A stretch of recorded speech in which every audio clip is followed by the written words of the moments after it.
Hello there and welcome to Secretum Histories. I'm glad you're here, settling into this quiet space with me. Wherever you are right now, however your day has unfolded, this is a moment to slow the pace a little, to let the outside noise fade, to rest your attention on something older than headlines, older than predictions, older even than written history itself. Tonight we're going to move gently into an idea that has returned again and again across civilizations, cultures and centuries, often whispered rather than announced, hinted at rather than explained.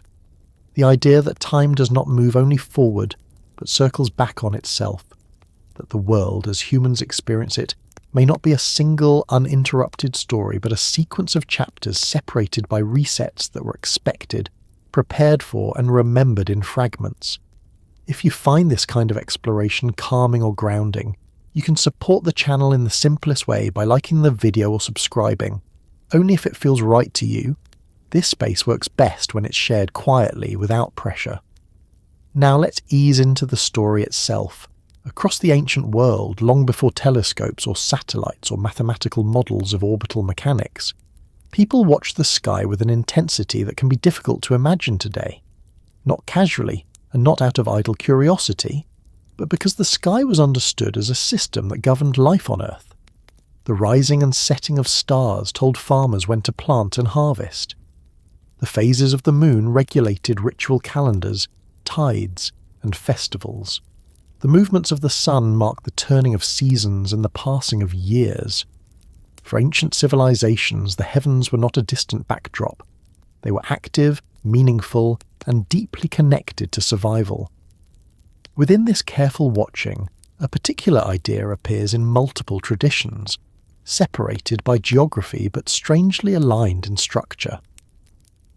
The idea of a long celestial cycle, far longer than a human lifetime, far longer even than the lifespan of a single civilization, a cycle associated not with daily life, but with disruption, with endings and beginnings that were not random, but periodic. In later centuries, this idea would be attached to a name, Nibiru. In modern culture, that name has become loaded with speculation, fear, and dramatic claims. But when we step away from modern interpretations and return to older texts, the picture changes significantly. In its earliest appearances, Nibiru does not behave like an invading force, or a rogue planet crashing into Earth. It functions more like a marker, a reference point in time, a signal that something large and slow-moving is completing a circuit. The language surrounding it is rarely urgent. It is not framed as an unexpected disaster. Instead, it appears in contexts that emphasize order, recurrence, and timing. That alone should give us pause, because ancient cultures were remarkably precise in how they framed danger versus inevitability.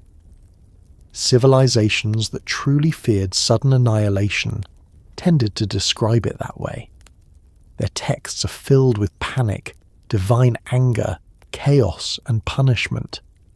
But when they wrote about long cycles, the tone shifts. The language becomes administrative, almost procedural. Things are counted. Periods are measured, events are placed within sequences rather than isolated moments. This suggests not surprise, but anticipation.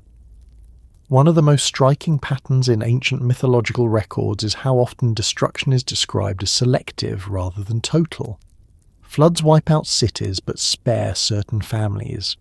Fires consume regions but leave others untouched. Darkness covers the land but eventually lifts. These are not portrayals of absolute endings. They are portrayals of transitions. Something ends, something survives, and something begins again. Over time, these stories become compressed, simplified, and moralized, but their original structure remains visible beneath the surface. The possibility we are exploring tonight is not that ancient civilizations possessed modern, scientific knowledge in the way we define it today. It is something subtler, that they observed long-term patterns in the sky, patterns that unfolded over centuries or millennia, and that they associated the completion of those patterns with periods of upheaval on Earth. These associations did not require advanced physics. They required patience, record-keeping, and a worldview that assumed the cosmos operated according to repeating principles rather than random chaos. In Mesopotamia, scribes recorded celestial events for generations, copying older tablets faithfully even when the meaning was no longer entirely clear. In Mesoamerica, priests tracked cycles of Venus and the Sun across enormous spans of time, embedding those cycles into their calendars. In India, time itself was divided into vast ages, each ending not in absolute annihilation, but in dissolution and renewal. These systems differ in detail, but they share a structural assumption that time repeats on scales far beyond individual experience. What makes the idea of Nibiru especially interesting in this context is how rarely it appears alone. It is often mentioned alongside words related to crossings, thresholds, or turning points. The emphasis is not on arrival, but on return, not on invasion, but on alignment. This distinction matters because it reframes the entire question.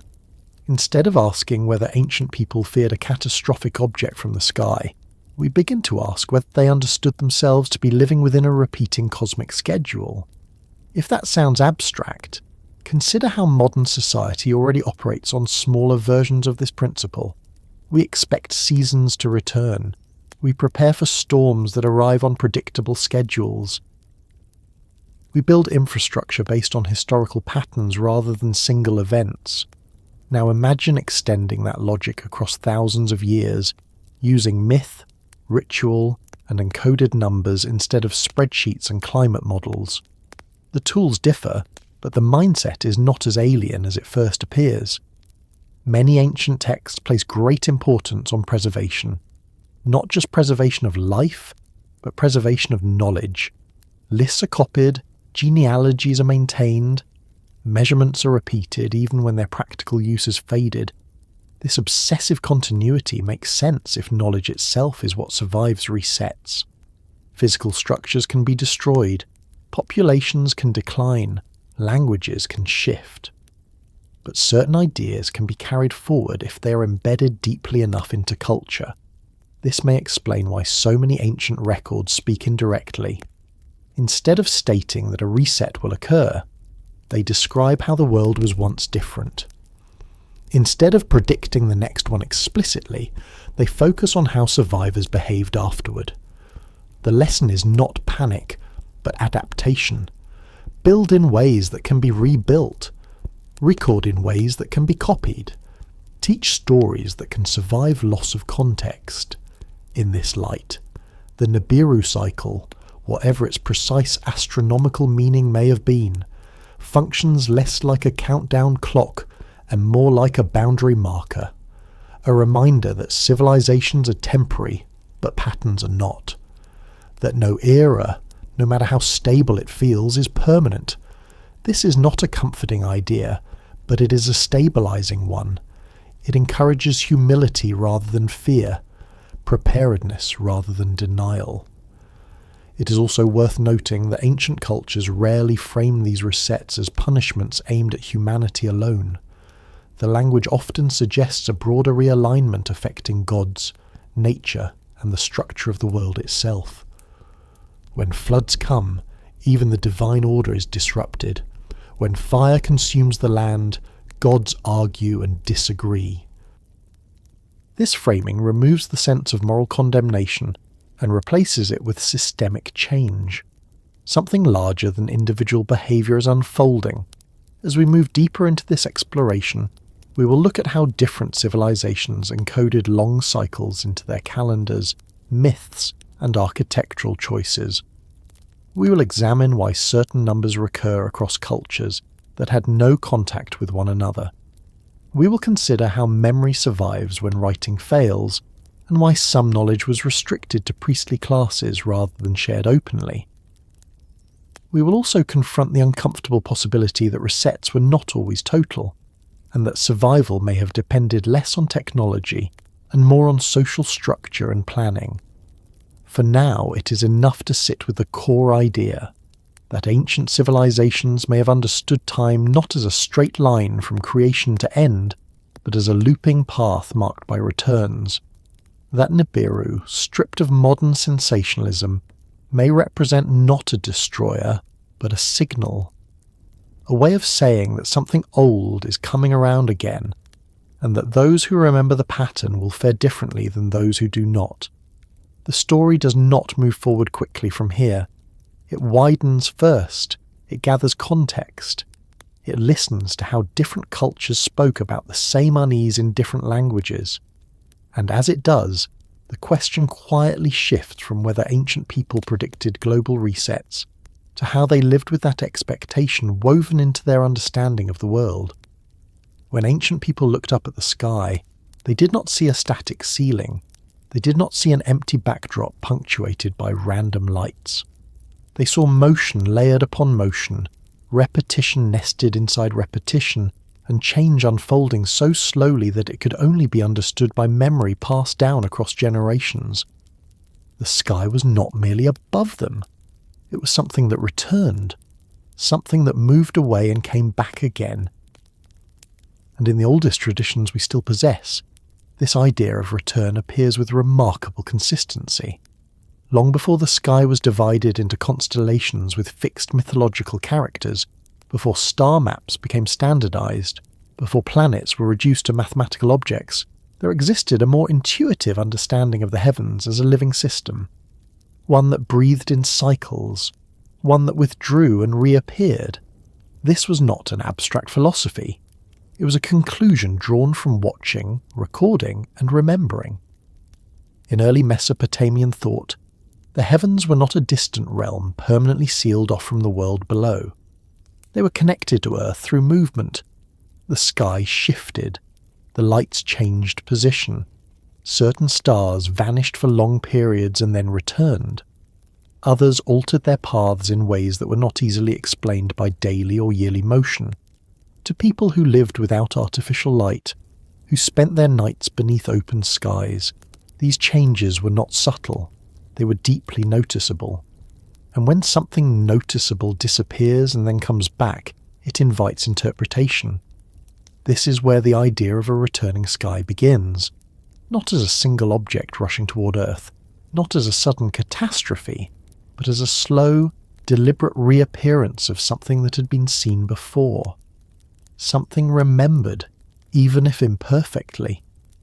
In the oldest traditions, memory is often described as incomplete, fractured, or distorted by time, but it is rarely described as entirely lost. The sky, in this sense, becomes a keeper of memory when human records fail. Across early cultures, there is a recurring distinction between the ordinary sky and the deeper sky. The ordinary sky governs days, seasons, agriculture, and ritual calendars. It is predictable and stable. The deeper sky governs eras. It is slow, heavy, and consequential. When texts speak of disturbances associated with the heavens, they are almost never referring to daily phenomena. They are referring to something that operates beyond the rhythm of human life. In Sumerian tradition, celestial movements were tied to divine authority. The gods were not simply residents of the sky. They were expressions of its order. When that order shifted, it was not interpreted as chaos but as transition, a rearrangement of responsibilities, a redistribution of power. This perspective matters because it reframes celestial disruption as administrative rather than apocalyptic. The universe in these texts behaves more like a managed system than a battlefield. The idea of return is reinforced by how ancient myths describe origins.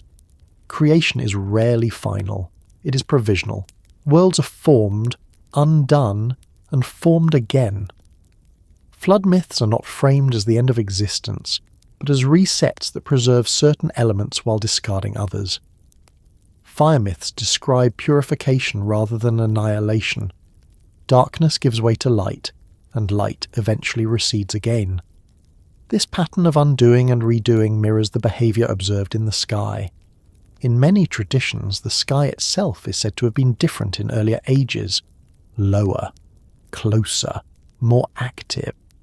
The lights were brighter or moved differently. Time flowed at another pace. These descriptions are not precise enough to be astronomical records in the modern sense, but they are consistent enough to suggest a shared intuition, that the heavens were once configured differently, and that configuration did not vanish forever. It withdrew. Withdrawal implies return. Something that is destroyed does not come back. Something that departs might. This is why the language surrounding long celestial cycles is often restrained. Ancient scribes did not write as though they were warning of an unprecedented disaster. They wrote as though they were acknowledging a known pattern. A difficult one, certainly, but not an unknowable one. This tone survives even when the specifics are obscured. The calmness is itself a clue. In later centuries, as traditions were copied, translated, and reinterpreted, the idea of a returning sky became increasingly symbolic. Gods descended and ascended. Serpents encircled the world. Wheels turned endlessly. These images are often dismissed as metaphor, but metaphor is how long-term patterns survive when precise data does not. Symbol carries structure when numbers are lost. In Mesoamerican traditions, time was explicitly cyclical, not linear. The world had ended before and would end again. Each age was governed by different rules, different suns, different forms of humanity. The sky was not merely overhead, it was an active participant in determining which age was currently unfolding. When one cycle completed, the sky changed, and the world changed with it. In Hindu cosmology, the scale expands even further. Time stretches across vast yugas, each with its own character. Creation dissolves and reforms. Even the gods are not permanent in these cycles. The universe breathes in and out. The sky is not fixed. It expands, contracts, and resets. These ideas developed independently of Mesopotamian or Mesoamerican thought, yet the structural similarity is striking. What these traditions share is not a specific astronomical object, but an assumption that the cosmos operates on rhythms too slow for a single civilization to witness fully. That knowledge of these rhythms must therefore be inherited rather than discovered anew each time, and that failure to inherit this knowledge leads to surprise, confusion, and mythologization. The name Nibiru, when it appears in later interpretations, becomes a focal point for this inherited unease. It absorbs layers of meaning that originally belonged to broader concepts of crossing, return, and alignment. In its earliest linguistic context, it does not behave like a rogue planet. It behaves like a marker, a place where paths cross, a moment when cycles intersect.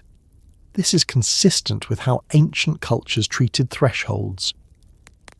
Crossings were dangerous not because they were inherently evil, but because they represented change.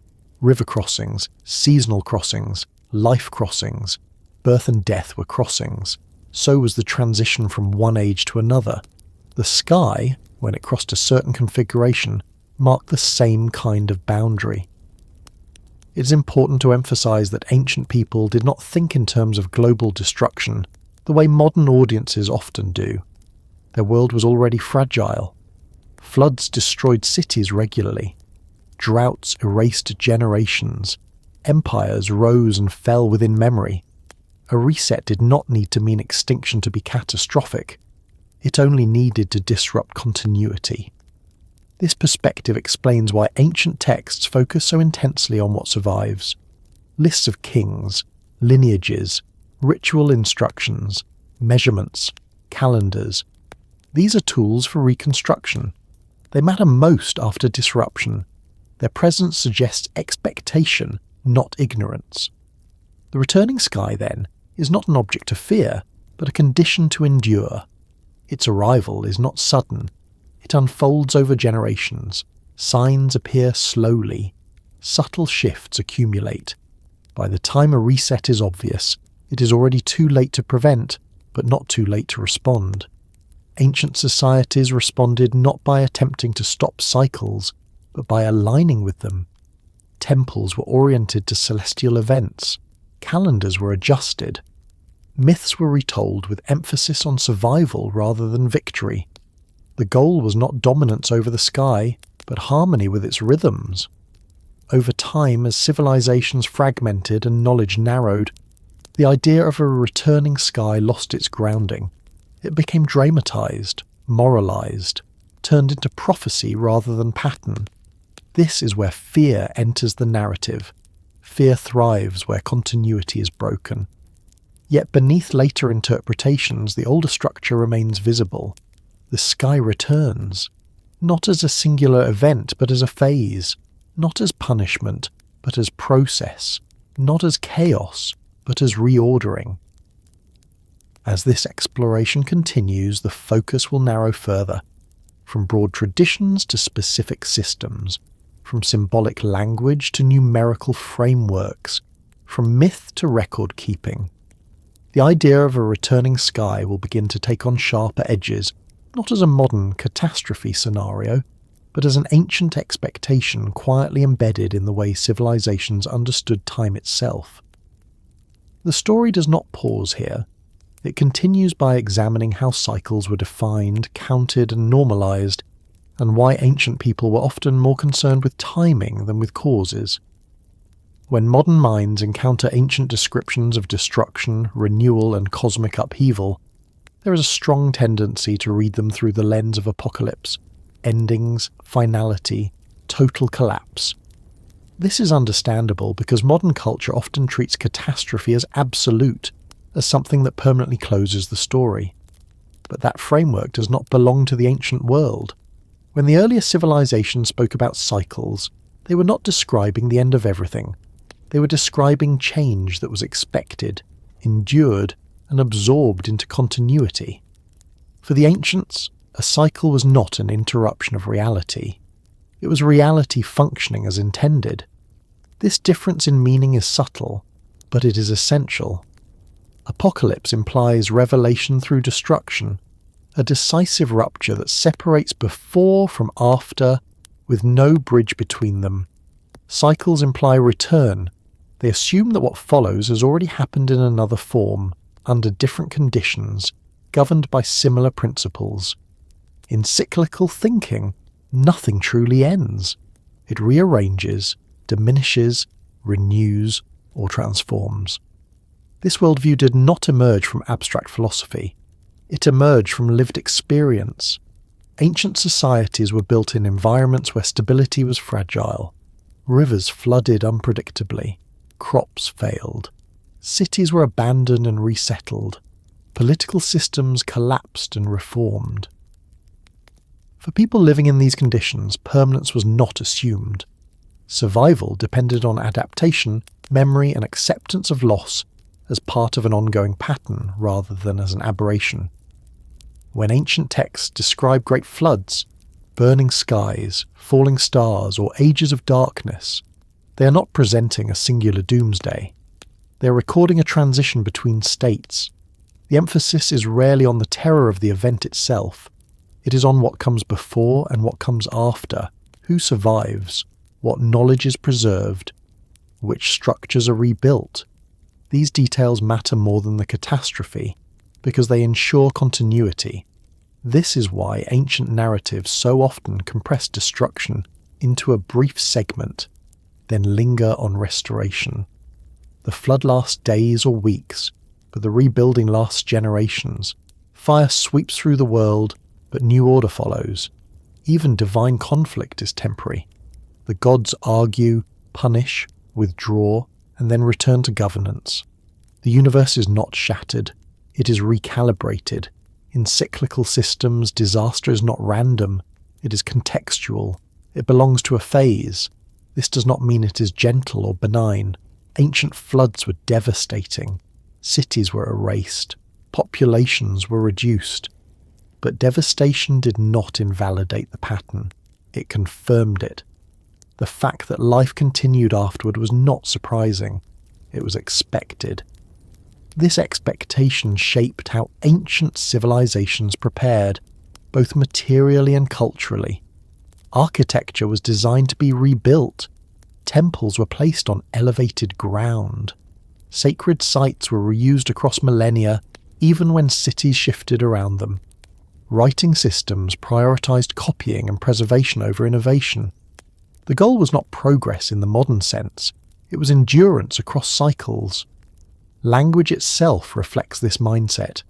Words translated today as destruction often carried connotations of cleansing, resetting, or returning to an earlier state.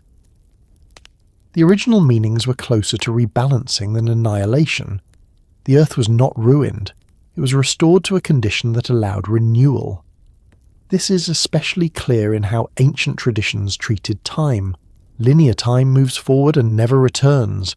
Cyclical time turns back on itself. Ancient calendars were built around repetition, not accumulation. Years did not stack endlessly. They looped. Larger cycles encompass smaller ones like gears turning at different speeds. A day was a cycle, a year was a cycle, an age was a cycle. Even divine reigns followed this structure. Within this framework, the idea of a global reset is not a shocking anomaly. It is the completion of a loop, a moment when accumulated imbalance is released, and the system begins again under altered conditions. The scale may be vast, but the logic is familiar.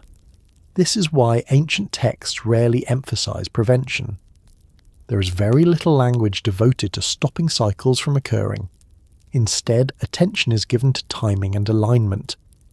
Knowing when something will happen matters more than stopping it. Proper ritual timing, correct preparation. Placement of structures, selection of survivors. These are the concerns that dominate the record. Apocalyptic thinking, by contrast, demands urgency and moral absolutism. It frames catastrophe as punishment for deviation. Ancient cyclical thinking frames catastrophe as consequence of accumulation.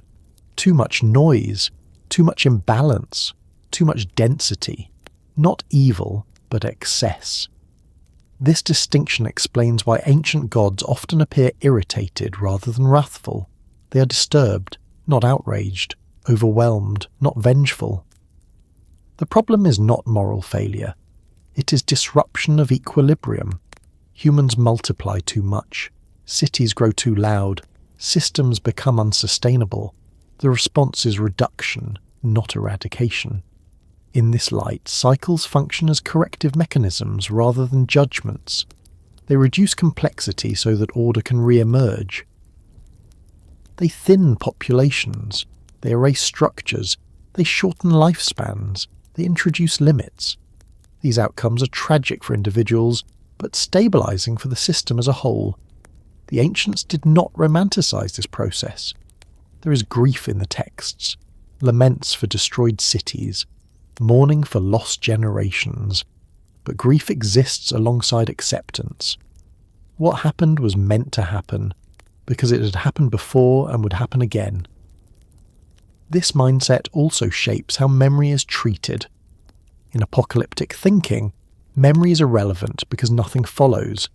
In cyclical thinking, memory is everything. It carries knowledge from one phase to the next. It allows survivors to rebuild faster, wiser, and more cautiously. It preserves the lessons of imbalance. This may be why so many ancient records seem obsessed with repetition. Kings' lists, genealogies, ritual formulas, measurements, names copied again and again. These are not redundant. They are anchors. They ensure that after disruption the same structures can be reassembled. Cycles also explain why ancient people did not interpret celestial changes as omens of final doom. A returning star, an unusual alignment, a long absence followed by reappearance. These were signals of transition, not annihilation. They marked the approach of a different phase, not the end of existence.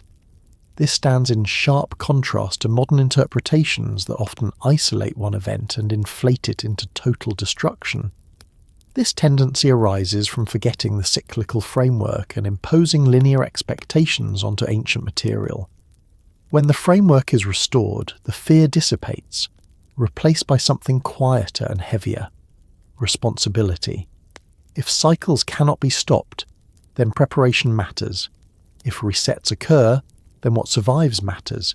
If time returns, then actions echo. Ancient civilizations encoded this understanding into myth rather than instruction, because myth survives longer than manuals. Stories about floods and fires carry emotional weight.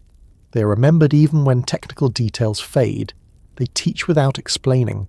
They warn without predicting. Over time, as civilizations fragmented and their records became incomplete, later cultures inherited the stories without the framework. The cycles remained, but the logic behind them weakened. Catastrophes became moralized, resets became punishments, fear replaced acceptance. This shift did not occur all at once. It unfolded gradually as writing traditions narrowed, as priestly knowledge became localized, as cultural memory fractured. By the time modern readers encounter these ancient stories, they often appear as disconnected apocalyptic myths rather than components of a coherent cyclical worldview. Recovering that worldview does not require believing in literal gods or divine councils. It requires understanding how ancient people organized time, risk, and survival. They did not expect permanence. They expected recurrence. They did not fear endings. They prepared for transitions. As this exploration moves forward, the focus will turn toward how these cycles were measured and normalized, how long counts replaced prophecies, how enormous spans of time were rendered manageable through numbers and symbols, and how the idea of return quietly shaped decisions that outlived the civilizations that made them. The shift from apocalypse to cycle is not dramatic. It is gradual. It unfolds the same way the sky itself changes, slowly enough that only those who keep records notice what is happening at all. When the name Nibiru appears in ancient material, stripped of later speculation and modern fear, it occupies a far quieter role than that of an invader.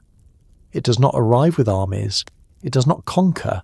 It does not wage war against humanity or remake the world through force. Instead, it marks, it signals, it keeps time.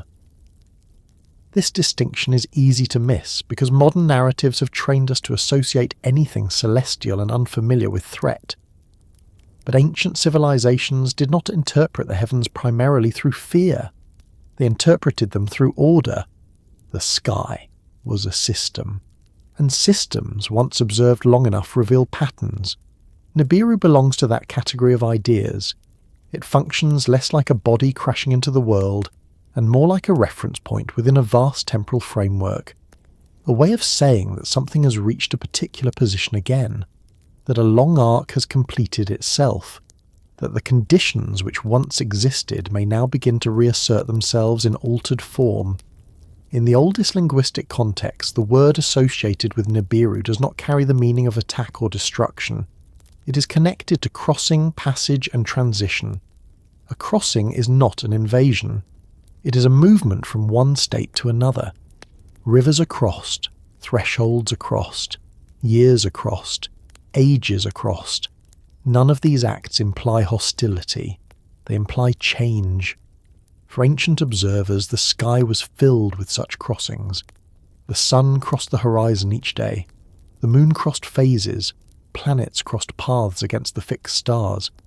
These movements were tracked carefully because they allowed humans to orient themselves within time, to know when to plant, when to harvest, when to perform rituals, when authority changed hands, when instability was likely to increase. Nibiru, when understood in this framework, becomes something like a long-duration hand on a cosmic clock. It does not dictate daily life. It does not regulate seasons. It marks something larger, something that unfolds across generations rather than years. This is why references to Nibiru, or its functional equivalent, are so sparse and so restrained. Ancient scribes did not treat it as a spectacle. They did not dwell on it theatrically. When it appears, it does so in lists, in technical contexts, in passages concerned with order rather than drama. This is consistent with the behaviour of a timekeeping concept, rather than a mythic monster. Modern interpretations often assume that ancient people lacked scientific sophistication and therefore filled gaps in understanding with fear. The textual record suggests the opposite. Where ancient knowledge was incomplete, the tone becomes cautious, not panicked. Silence replaces speculation. Indirect language replaces certainty. This restraint indicates respect for complexity rather than ignorance. Timekeeping in the ancient world was not limited to calendars and clocks. It extended to memory, to generational awareness, to the recognition that some processes unfold too slowly to be witnessed directly. A cycle that spans thousands of years cannot be confirmed within a single lifetime. It must be inferred through accumulated records and inherited knowledge. This is where myth and measurement intersect. Myth preserves the shape of a cycle. Measurement refines its timing. When measurement is lost, myth remains. When myth is lost, measurement becomes meaningless. Ancient civilizations understood this balance intuitively. Nibiru, in this sense, is a mythic label attached to a measured idea. It is a way of embedding a long-term temporal marker into cultural memory. It ensures that the concept survives even if the data does not. The name carries weight without requiring explanation. It can be repeated without being fully understood. This mechanism appears in many ancient systems. Large numbers are used not because they are precise, but because they are memorable. Impossibly long reigns, vast ages, cycles of tens of thousands of years. These figures are not intended to be taken literally in a modern sense. They communicate scale. They signal that something operates beyond ordinary experience. When ancient texts describe periods before and after certain celestial crossings, the emphasis is not on what caused change, but on how life reorganized itself afterward. Social structures shift, lifespans shorten, authority becomes more centralized, knowledge becomes restricted. These changes suggest adaptation to new conditions rather than recovery from attack. If Nibiru were an invader, the texts would reflect trauma directed outward. Anger, blame, calls for defense. None of this appears. Instead, the language points inward, toward limitation, toward control, toward restraint. This response aligns with environmental or systemic disruption, not with warfare. The role of priests and astronomer scribes reinforces this interpretation. Their task was not to warn populations of impending doom. It was to maintain alignment, to ensure rituals occurred at the correct times, to preserve continuity across instability. Their authority rested on their ability to place the present within a larger temporal structure. Timekeeping, in this context, was an act of governance. Those who understood cycles held power because they could anticipate change, not prevent it, but prepare for it. This preparation often took subtle forms: adjustments to law, modifications to ritual, architectural decisions, population management. These actions rarely appear dramatic in texts. They are embedded in administrative records, legal codes, and religious prescriptions. Their purpose becomes visible only when viewed across long spans of time. This is why later interpretations struggle. When knowledge of cycles fragments, the marker remains but the function is lost. Nibiru becomes an object rather than a reference. Fear fills the gap left by understanding. The sky is no longer a system to be read, but a threat to be endured. Ancient civilizations did not separate astronomy from society. Celestial patterns were mirrored in political cycles, economic rhythms, and social organization. When a long cycle approached completion, the response was not to panic, but to simplify, to consolidate, to prepare for contraction. This may explain why some ancient periods show sudden reductions in complexity. Fewer monuments, shorter inscriptions, more rigid hierarchies. These shifts are often attributed to collapse, but collapse is not always failure. Sometimes it is adjustment to new constraints. Timekeeping at this scale requires humility. It acknowledges that no system, No empire, no way of life persists indefinitely. It also acknowledges that survival depends on recognizing when expansion must give way to reduction. Nibiru, understood as a timekeeper, belongs to this philosophy. It is not a force acting upon humanity. It is a sign that humanity is acting within a larger process. A reminder that conditions change whether acknowledged or not. The ancient emphasis on cycles over invasions also explains why technological explanations are absent. There is no attempt to describe machinery, weapons, or physical mechanisms. The sky is not engineered. It is observed. Its movements are accepted as given. This acceptance does not imply passivity. On the contrary, it demands vigilance. Watching the sky was labour-intensive. Records had to be kept accurately. Errors accumulated over centuries could distort understanding. Correction required consensus and continuity. The institutions that maintained this knowledge were therefore conservative by necessity. Innovation was risky. Altering calendars or reinterpretation of cycles could destabilize society. Stability depended on adherence to inherited frameworks, even when their origins were no longer fully understood. Over time, as societies changed and those institutions weakened, the frameworks loosened. Names like Nibiru survived, but their context eroded. What remained was a shadow of the original function, easily reshaped by later imaginations. In modern retellings, Nibiru becomes dramatic because drama fills the vacuum left by lost meaning. An invader is easier to imagine than a clock. A threat is easier to sell than a schedule. But this transformation says more about modern anxieties than about ancient intent. The ancient sky was not hostile, it was indifferent. Its cycles did not care about human plans, but they did shape them. Those who understood this built accordingly. Those who did not were forced to react rather than prepare. As this exploration continues, the focus will narrow further, moving from conceptual roles to practical implementation. How did ancient civilizations translate long-term cycles into calendars and numbers? Why certain numerical systems repeat across cultures? And how the idea of timekeeping at cosmic scales quietly influenced decisions that determined what survived each reset and what did not. The idea of Nibiru as timekeeper does not demand belief. It demands perspective. It asks us to consider that ancient people may have been less concerned with what was coming and more concerned with when, and that in their world, knowing when was often the difference between continuity and erasure. Reset myths do not emerge at moments of abundance. They do not arise when records are continuous, when institutions are stable, when memory flows smoothly from one generation to the next. They appear after silences, after breaks in transmission, after periods when something was lost, forgotten, or deliberately erased. This pattern is so consistent across ancient civilizations that it cannot be dismissed as coincidence.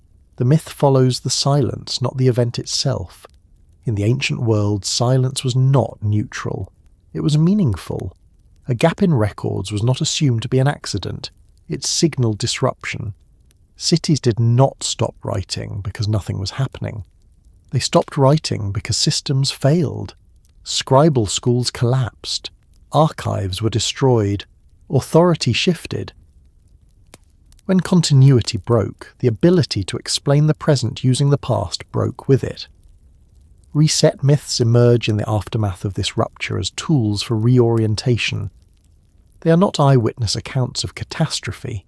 They are reconstructions, attempts to make sense of a world that no longer matches inherited expectations. When people find themselves living in conditions that feel diminished, harsher, or more constrained than those described in older traditions, the question naturally arises of what changed. Reset myths provide an answer without requiring complete information. These stories explain discontinuity by framing it as intentional rather than accidental. Something ended because it was meant to end. Something was lost because it had to be lost. This framing restores coherence. It prevents the past from feeling random or meaningless. It also protects identity. A civilization that believes it has fallen through incompetence or chance loses confidence. A civilization that believes it has survived a reset retains purpose. This is why reset myths are rarely detailed. They do not describe every mechanism or sequence of events. They describe outcomes.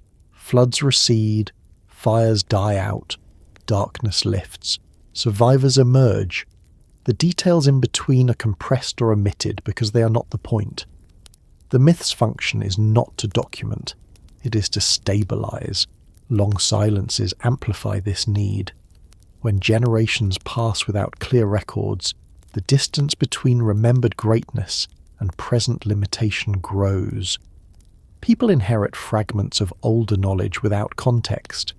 Large stone structures remain, but the techniques used to build them are gone. Calendars survive, but their original alignment drifts.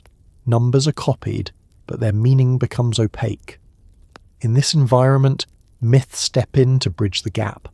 They explain why ancestors lived longer, why gods once walked more closely among humans, why the sky behaved differently. These explanations do not require literal truth to be effective. They require internal consistency and emotional resonance. The silence itself becomes encoded into the story. Many reset myths begin with descriptions of a world before something went wrong.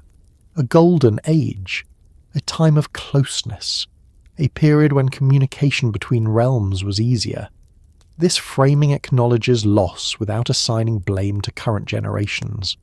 The loss occurred before their time, during a transition they did not cause. This is psychologically powerful. It allows societies to grieve without despair, to rebuild without self-condemnation, to accept limitation without surrendering dignity. Archaeologically, this pattern aligns with periods of collapse and recovery. After major disruptions, whether caused by climate shifts, resource depletion, or systemic failure, cultures often simplify. Writing systems become less complex. Monumental architecture declines. Political authority becomes more centralized or more localized. Trade networks shrink. Knowledge narrows. These changes are often interpreted as decline. But from within the culture experiencing them, they are survival strategies. Simplification conserves energy. Centralization enforces stability. Myth replaces lost data. Reset myths preserve structure when specifics are gone. They maintain a sense of order even when evidence is missing. They reassure people that the world still operates according to patterns, even if those patterns are no longer fully visible. The timing of these myths is telling. They often appear generations after the disruption they reference. Enough time has passed for first-hand memory to fade, but not enough for the sense of loss to disappear. The myth fills the space between memory and ignorance. This delay also explains why reset myths vary in detail across cultures. The longer the silence, the more symbolic the story becomes. Floods turn into moral lessons. Fires become divine judgments. Celestial cycles become personified. The original observations recede, but the emotional imprint remains. Silence also encourages exaggeration. When precise measurements are lost, scale expands. Lifespans grow impossibly long. Cities become perfect. Gods become more powerful. These exaggerations are not lies. They're attempts to convey magnitude without numbers. They say, something was different here, and the difference mattered. In many traditions, reset myths are introduced as explanations for why current limitations exist, why humans must work, why death is unavoidable, why knowledge is restricted. These are not complaints, they are acknowledgements. The myth explains that conditions were once looser, but now constraints are necessary.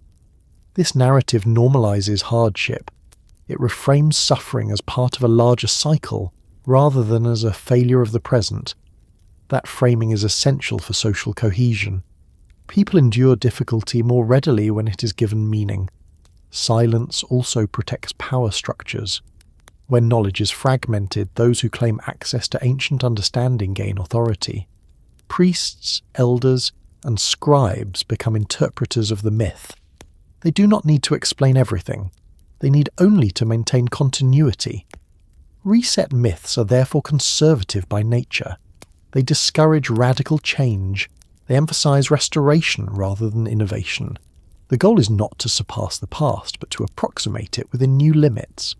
This is why reset myths often include instructions, not technical manuals, but behavioral guidance.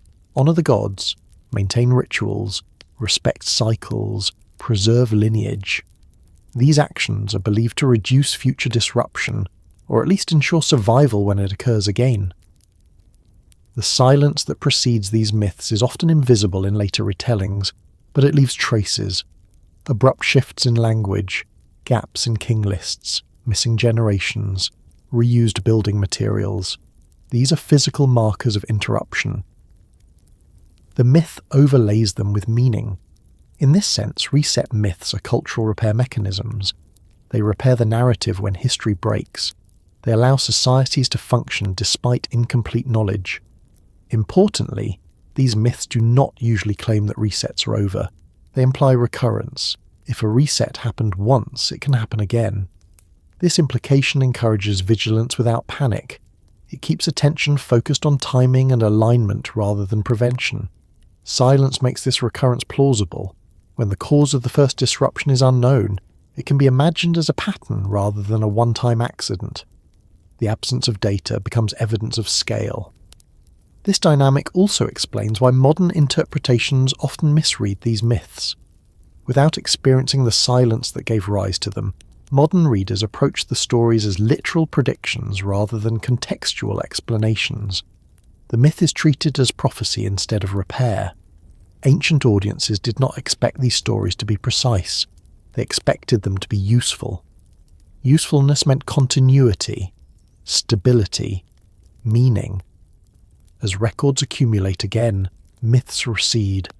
They are not discarded, but they lose urgency. New measurements replace old symbols.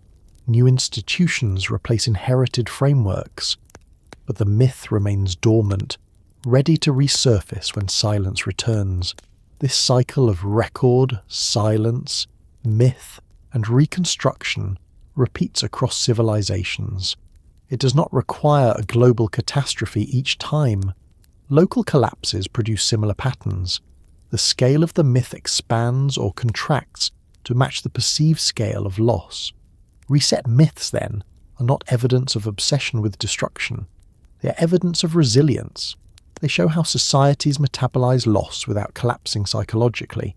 They encode the understanding that disruption is survivable, but only if it is acknowledged. The appearance of these myths after long silences suggests that ancient civilizations were not forecasting doom. They were explaining continuity. They were answering the question of why the world feels different now than it did before.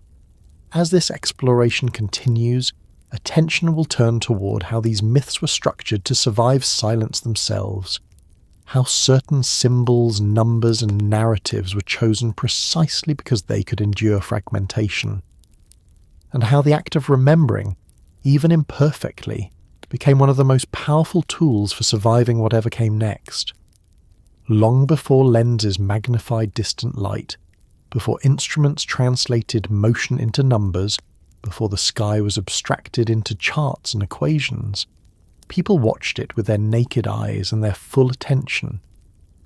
This watching was not casual. It was disciplined, repetitive, and embedded into daily life. Astronomy before telescopes was not a specialized science separated from society. It was a shared practice woven into survival, governance, and memory. To understand how ancient civilizations watch the sky, it is necessary to discard modern assumptions about observation. Today, observation is often brief and instrumental. Data is collected, processed, and stored elsewhere. For ancient people, observation was embodied. It required presence. It demanded patience. The same horizon was watched night after night, year after year, sometimes across generations within the same family or institution. Patterns did not reveal themselves quickly. They emerged slowly, through repetition. A star rose slightly earlier each season. A planet reversed its path against the background of fixed stars. Certain alignments coincided with floods, droughts, or political instability. These correlations were not immediately obvious. They required long memory and careful comparison. This is why ancient astronomy relied so heavily on continuity. One observer alone could not establish a long-term pattern. Knowledge had to be inherited. Records had to be preserved. Rituals had to enforce regular observation even when immediate benefit was not apparent. The sky rewarded consistency, not brilliance. Ancient observers did not separate astronomy from timekeeping. The sky was the clock. Days were marked by the sun, months by the moon, years by the stars. But beyond these familiar cycles existed slower movements that did not fit neatly into daily or seasonal rhythms. These movements required a different kind of attention. Planets, unlike stars, wandered. They appeared, disappeared, slowed, reversed direction, and reappeared again. This behaviour distinguished them immediately. They did not obey the same rules as the fixed stars. Their irregularity made them significant, not dangerous, but meaningful. The ancients did not need to know why planets moved as they did. They needed to know that they did. Explanation was secondary to recognition. The first task was noticing recurrence. Only later did interpretation follow. This emphasis on recurrence shaped how patterns were understood. A single unusual event could be ignored. A repeated event demanded explanation. When something in the sky behaved differently once, it was curiosity. When it behaved differently again in the same way, it became a pattern. Astronomy before telescopes therefore depended on comparison rather than precision. Observers compared this year to last year, this generation to the previous one, this reign to the reign before it. The accuracy came not from measurement tools but from accumulated experience. This is also why ancient astronomical knowledge often appears imprecise to modern readers. Dates drift. Numbers repeat symbolically. Alignments are described broadly rather than exactly. This is not carelessness. It reflects a different goal. The goal was not to predict the exact position of a body at a given moment, but to understand when a phase was returning. Phases mattered more than points. The beginning of a period, the middle, the end. These were actionable moments. They told communities when to act, not when to marvel. Watching the sky for patterns required an acceptance of slowness. Some cycles unfolded over decades, others over centuries. A culture that valued only immediate results could not sustain this kind of observation. Patience was not optional. It was built into the world view. This patience shaped institutions. In Mesopotamia, astronomer scribes worked within temple systems that outlived individual rulers. In Mesoamerica, calendar priests inherited roles defined by cycles longer than their lifetimes. In India, cosmological systems assumed spans of time so vast that individual observation was irrelevant. These frameworks did not require direct confirmation. They required trust in inherited structure. That trust was earned through consistency. When smaller cycles repeated reliably, confidence extended to larger ones. If the moon returned as expected, if the seasons aligned, if eclipses followed recognizable patterns, then it was reasonable to assume that even longer cycles existed beyond direct experience. Astronomy before telescopes was therefore inductive. It built understanding from repetition outward. It did not require proof in the modern sense. It required coherence. The sky was also read relationally. Patterns were not interpreted in isolation. Celestial events were correlated with terrestrial conditions, flood levels, crop yields, social unrest. These correlations were not always causal, but they were meaningful. They created a framework in which the sky and earth were understood as parts of a single system. This system did not need to be benevolent to be intelligible. It could be indifferent, even harsh, and still be patterned. Ancient people did not assume the sky cared about them. They assumed it mattered. This distinction is important. Indifference can be studied. Hostility invites fear. The ancient sky was not hostile. It was larger than human concern. Its cycles continued regardless of human preference. That made alignment essential. Watching the sky was therefore an act of humility. It acknowledged that human plans existed within larger rhythms. Success depended on recognizing those rhythms rather than denying them. This humility also shaped how anomalies were treated. When something unexpected occurred, it was not immediately declared a catastrophe. It was recorded, watched, compared. Only after repetition did interpretation harden. This approach contrasts sharply with modern reactions to uncertainty. Today, anomalies often trigger immediate speculation. Ancient observers allowed uncertainty to persist. They accepted that understanding unfolded over time. The absence of telescopes did not limit perception as much as modern assumptions suggest. Naked eye astronomy is capable of remarkable precision when practiced consistently. Ancient observers could track planetary motions, recognize precessional drift, and maintain calendars accurate enough to align monuments with celestial events centuries into the future. What they lacked in magnification, they compensated for with attention. Attention is cumulative. Each night builds on the last. Each generation refines the next. This accumulation creates a depth of familiarity that instruments alone cannot replace. Patterns such as long-period returns would not have been noticed quickly. They would have emerged gradually through layered records and inherited interpretations. By the time a culture spoke of a returning sky, it was not reacting to a single observation. It was responding to accumulated expectation. This expectation did not require universal agreement. Different cultures interpreted patterns differently. Some emphasized cycles of destruction. Others emphasized renewal. Some framed returns as divine action, others as natural order. But the underlying assumption of recurrence remained consistent. Astronomy, before telescopes, therefore functioned as a discipline of memory.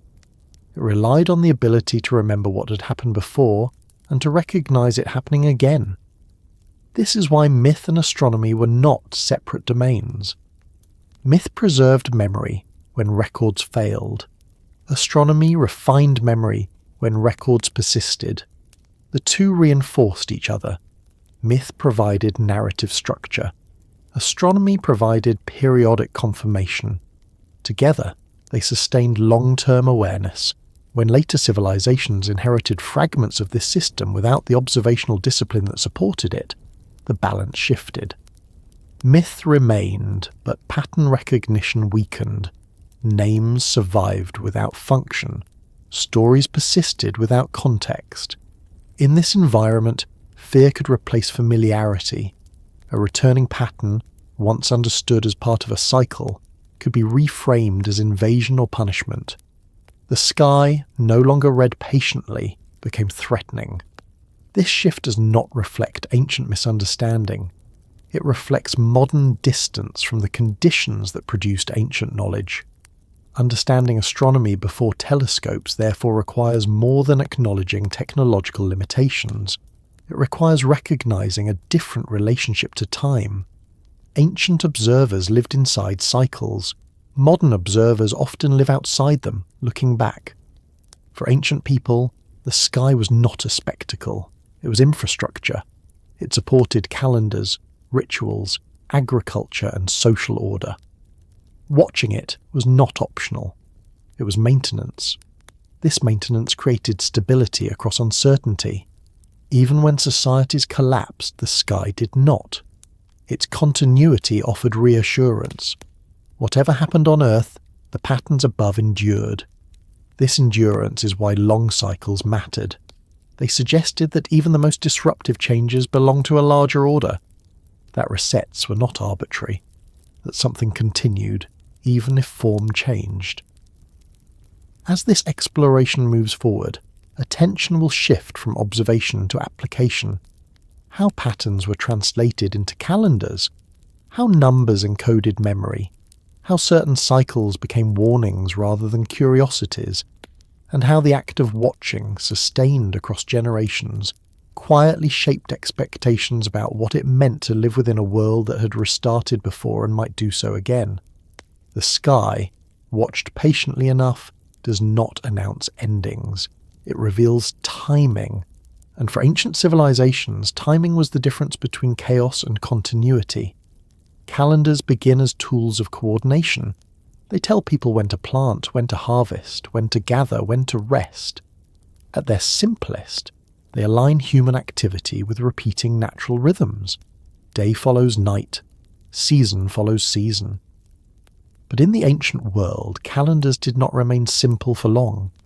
As observation deepened and memory accumulated, calendars began to carry another function entirely. They stopped being neutral organizers of time and slowly became instruments of anticipation.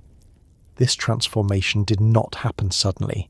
It unfolded as civilizations realized that not all cycles were equal. Some returned quickly and predictably. Others returned slowly and unevenly. And a few returned so rarely that they carried weight beyond ordinary life. When those rare cycles were integrated into calendrical systems, the calendar itself stopped being just a schedule. It became a warning mechanism. Ancient calendars were not abstract grids of numbered days. They were living systems tied to ritual, authority, and survival. Each adjustment reflected accumulated experience. When something unusual was added or emphasized, it was because it mattered. Most early calendars began with immediate concerns. The solar year governed agriculture. The lunar month governed ritual life. These cycles were reliable and forgiving. Missing a ritual or misjudging a planting season could cause harm, but it was recoverable. Over time, however, observers noticed that certain disruptions did not align neatly with these familiar rhythms. Floods sometimes came outside expected seasons. Droughts stretched beyond typical cycles. Social instability appeared clustered rather than random. These anomalies forced a question. If daily and yearly cycles could not explain everything, then larger cycles must exist. The calendar expanded to accommodate this realization. Intercalary months were added. Long counts were developed. Special periods were marked as liminal, dangerous, or unstable. These additions were not arbitrary. They reflected attempts to map experience onto time. This is where calendars began to function as warnings, not in the sense of predicting exact disasters, but in the sense of highlighting periods when stability was historically fragile. Certain dates were treated with caution. Certain transitions were surrounded by ritual protection. Certain spans of time were marked as endings rather than continuations. These markings did not tell people what would happen. They told people to pay attention. The idea of warning in this context did not involve alarm. It involved preparation. When a calendar flagged a transition, it prompted restraint. Large projects were delayed. Political changes were timed carefully. Ritual purification increased. Social behavior tightened. Calendars did not scream. They whispered. This is evident in how ancient societies treated the end of cycles. The conclusion of a year was not always celebratory. In some cultures, it was dangerous. Old fires were extinguished. Symbols of authority were temporarily set aside. Disorder was ritually acknowledged before order was restored. These practices reflect an understanding that endings carried risk. When calendars expanded to include larger cycles, this logic scaled upward. The end of an age was not treated as a festival. It was treated as a threshold. Long count systems are especially revealing in this regard. They track time far beyond any individual lifespan. Their existence implies that someone believed those distant endpoints mattered. A date tens of thousands of years away is meaningless unless it carries consequence. Ancient long counts were not designed for curiosity. They were designed for continuity. They allowed societies to situate themselves within processes they could not witness directly. When such a system marks a turnover, it is not celebrating novelty. It is acknowledging vulnerability. This is why calendars that include vast cycles often pair them with myths of renewal and destruction. The myth provides narrative meaning. The calendar provides structure. Together they preserve awareness across generations. Calendars also served as tools of authority. Those who controlled them controlled timing. Timing determined ritual legitimacy, agricultural success, and political stability. When calendars incorporated warning functions, authority became tied to foresight. Priests and astronomers did not claim to prevent disruption. They claimed to recognize it. This recognition granted power because it allowed leaders to respond rather than react. It is important to understand that ancient warnings were probabilistic, not deterministic. A dangerous period did not guarantee catastrophe. It indicated heightened risk. This mirrors how modern societies treat hurricane seasons or seismic zones. The danger lies not in inevitability, but in increased likelihood. Calendars encoded this awareness subtly. They did not specify outcomes. They marked conditions. This subtlety is why modern readers often miss the warning function entirely. Without cultural context, a long count appears as mere numerology. A ritual cycle appears as superstition. But within the original system, these elements work together to manage uncertainty. Calendars also absorb lessons from past failures. When disruption followed a particular alignment or transition, that memory was preserved. Even if the cause was not fully understood, the correlation was enough. Over generations, these correlations hardened into tradition. Certain days became unlucky. Certain periods were avoided. These labels did not require explanation. They were justified by memory. This memory could persist even when the original reasoning was lost. A date remained dangerous long after the event that made it so faded from record. The calendar outlived explanation. This durability is key. Calendars are resistant to erosion because they are practical. People continue to use them even when their symbolic meaning dims. This makes them ideal carriers of warning across silence. When reset myths emerge after periods of disruption, they often align with calendrical boundaries. The end of an age, the closing of a count, the turning of a great cycle. This alignment is not coincidence. It reflects the calendar's role in framing the disruption. Calendars do not cause resets, they contextualize them. This context prevents panic. When something fits into a known pattern, it becomes manageable. Fear thrives on unpredictability. Calendrical warnings replace fear with expectation. Expectation does not eliminate loss, but it changes response. A society that expects instability behaves differently from one that believes stability is guaranteed. It invests differently. It builds differently. It remembers differently. This expectation also shapes morality. When disruption is framed as cyclical rather than punitive, blame softens. People are less likely to see catastrophe as divine anger aimed at specific behaviour. They are more likely to see it as systemic correction. This perspective fosters resilience. It discourages despair. It encourages adaptation. Calendars also create psychological distance. When danger is scheduled, it feels less personal. It becomes part of structure rather than threat. This distance allows communities to function even under stress. The warning function of calendars is most visible in what they omit. They rarely specify exact events. They rarely describe mechanisms. They focus on timing. Timing is actionable even without understanding cause. One does not need to know why winter comes to prepare for it. Ancient societies understood this deeply. Their calendars did not explain the universe.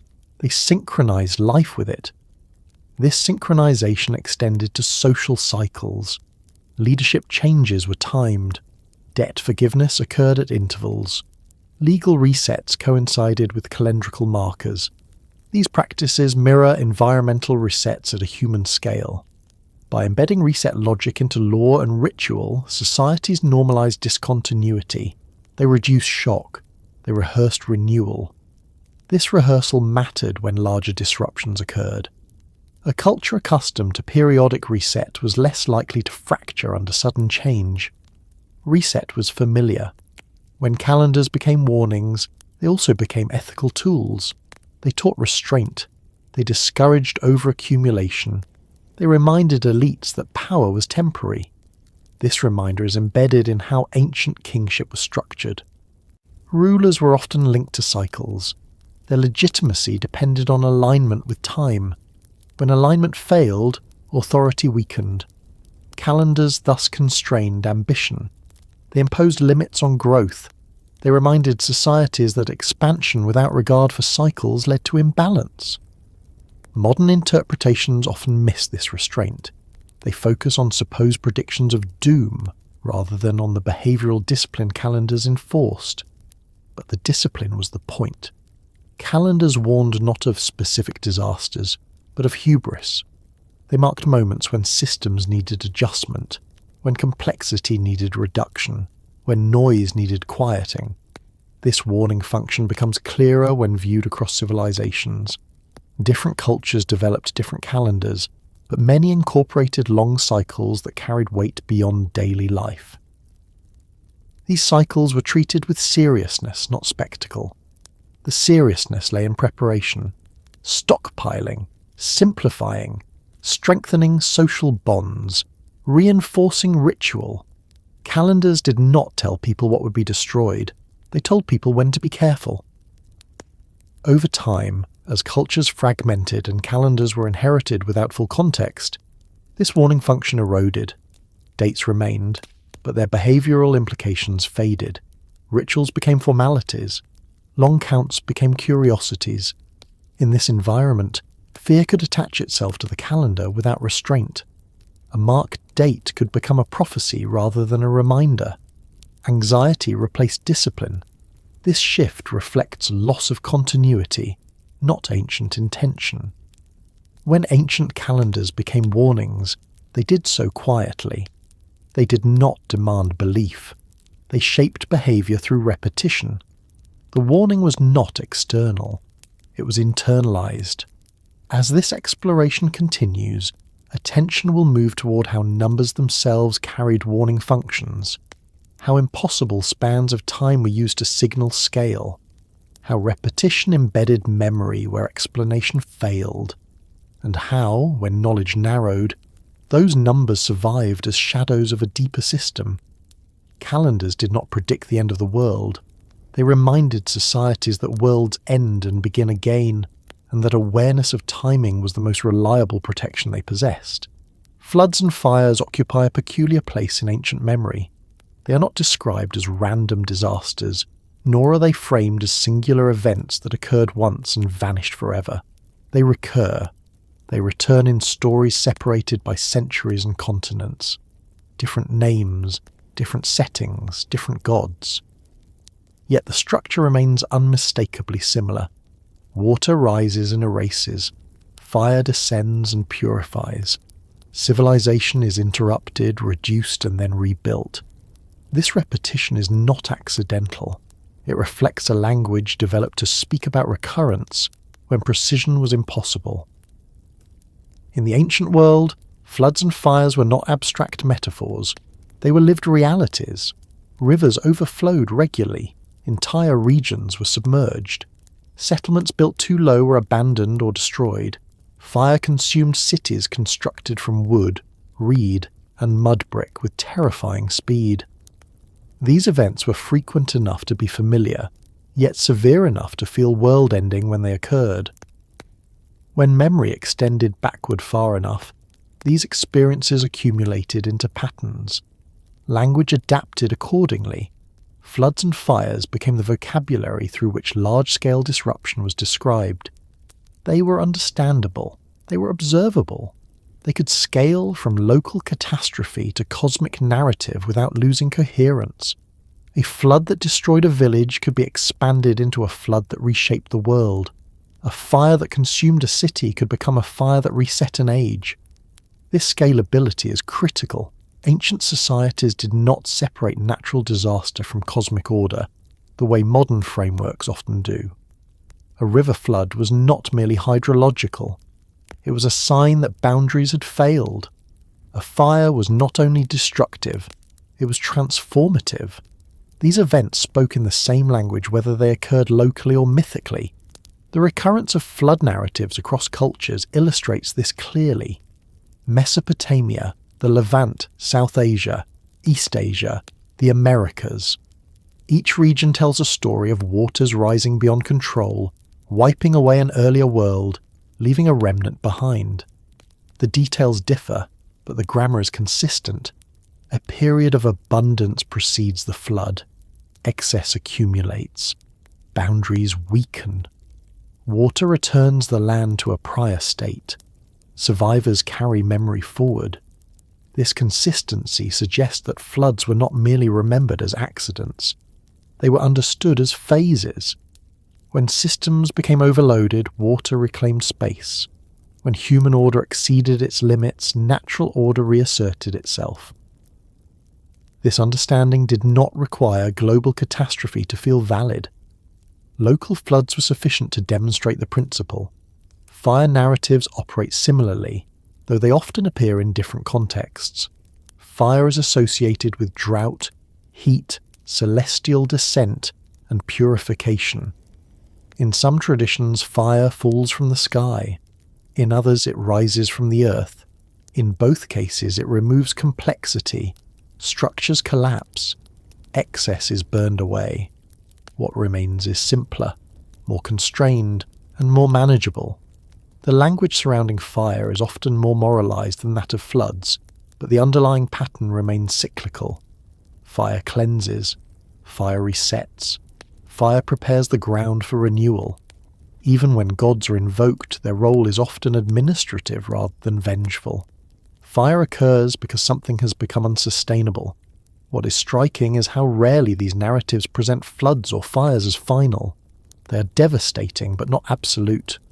The world continues, life returns, the emphasis shifts quickly from destruction to reordering. Laws change, lifespans shorten, knowledge becomes restricted, new boundaries are imposed. This shift reflects the ancient understanding that recurrence requires adjustment. A reset does not restore the previous world exactly. It alters parameters. Survivors inherit a modified reality. Language encodes this subtly. After floods, texts speak of reduced lifespans, controlled fertility, stricter hierarchies. After fires, they speak of purified land, renewed order, but also diminished abundance. These are not punishments. They are constraints introduced to prevent immediate recurrence. Floods and fires therefore function as teaching events.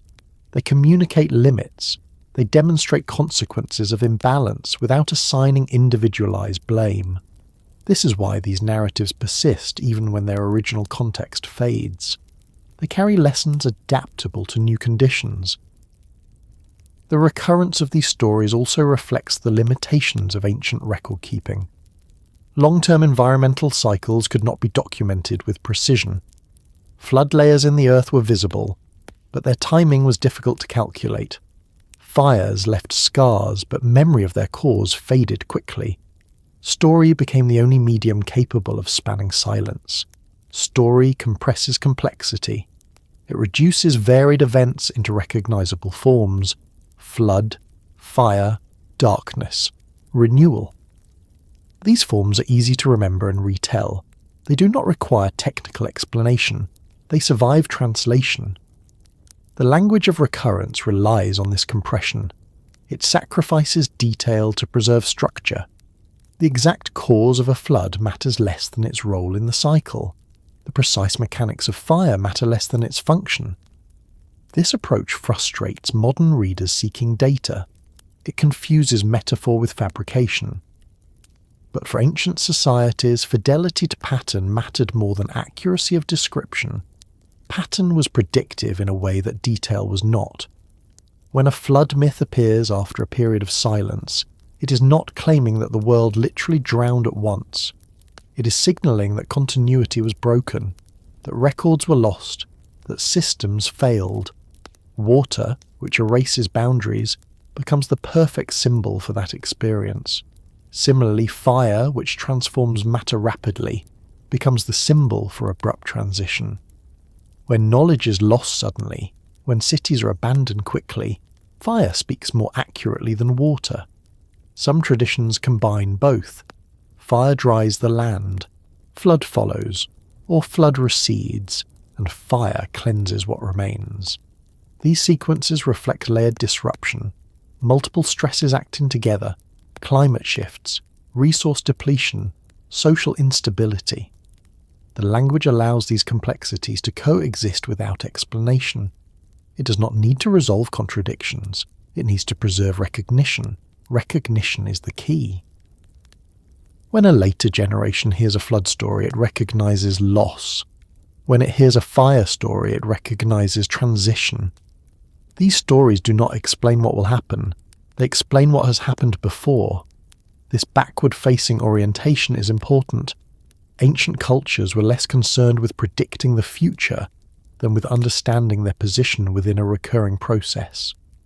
Knowing that something similar had happened before was enough to shape behavior. Floods and fires also carry spatial meaning. Floods erase horizontal boundaries. Fields blend into rivers. Cities dissolve into water. Fire erases vertical structures. Towers fall. Roofs collapse. Both undo human order. This undoing is central to the reset concept.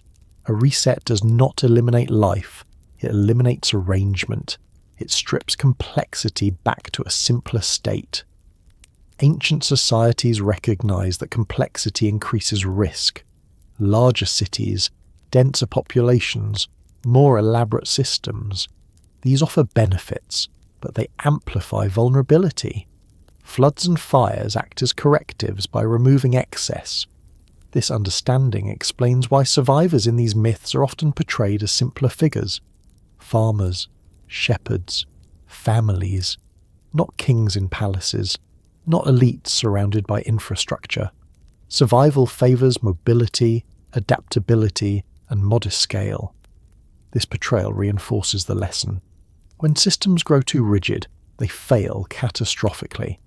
When they remain flexible, they endure. The recurrence of these narratives also served as a warning without urgency. Hearing a flood myth did not mean a flood was imminent. It meant that floods belonged to the structure of reality. The planning without regard for that fact was unwise.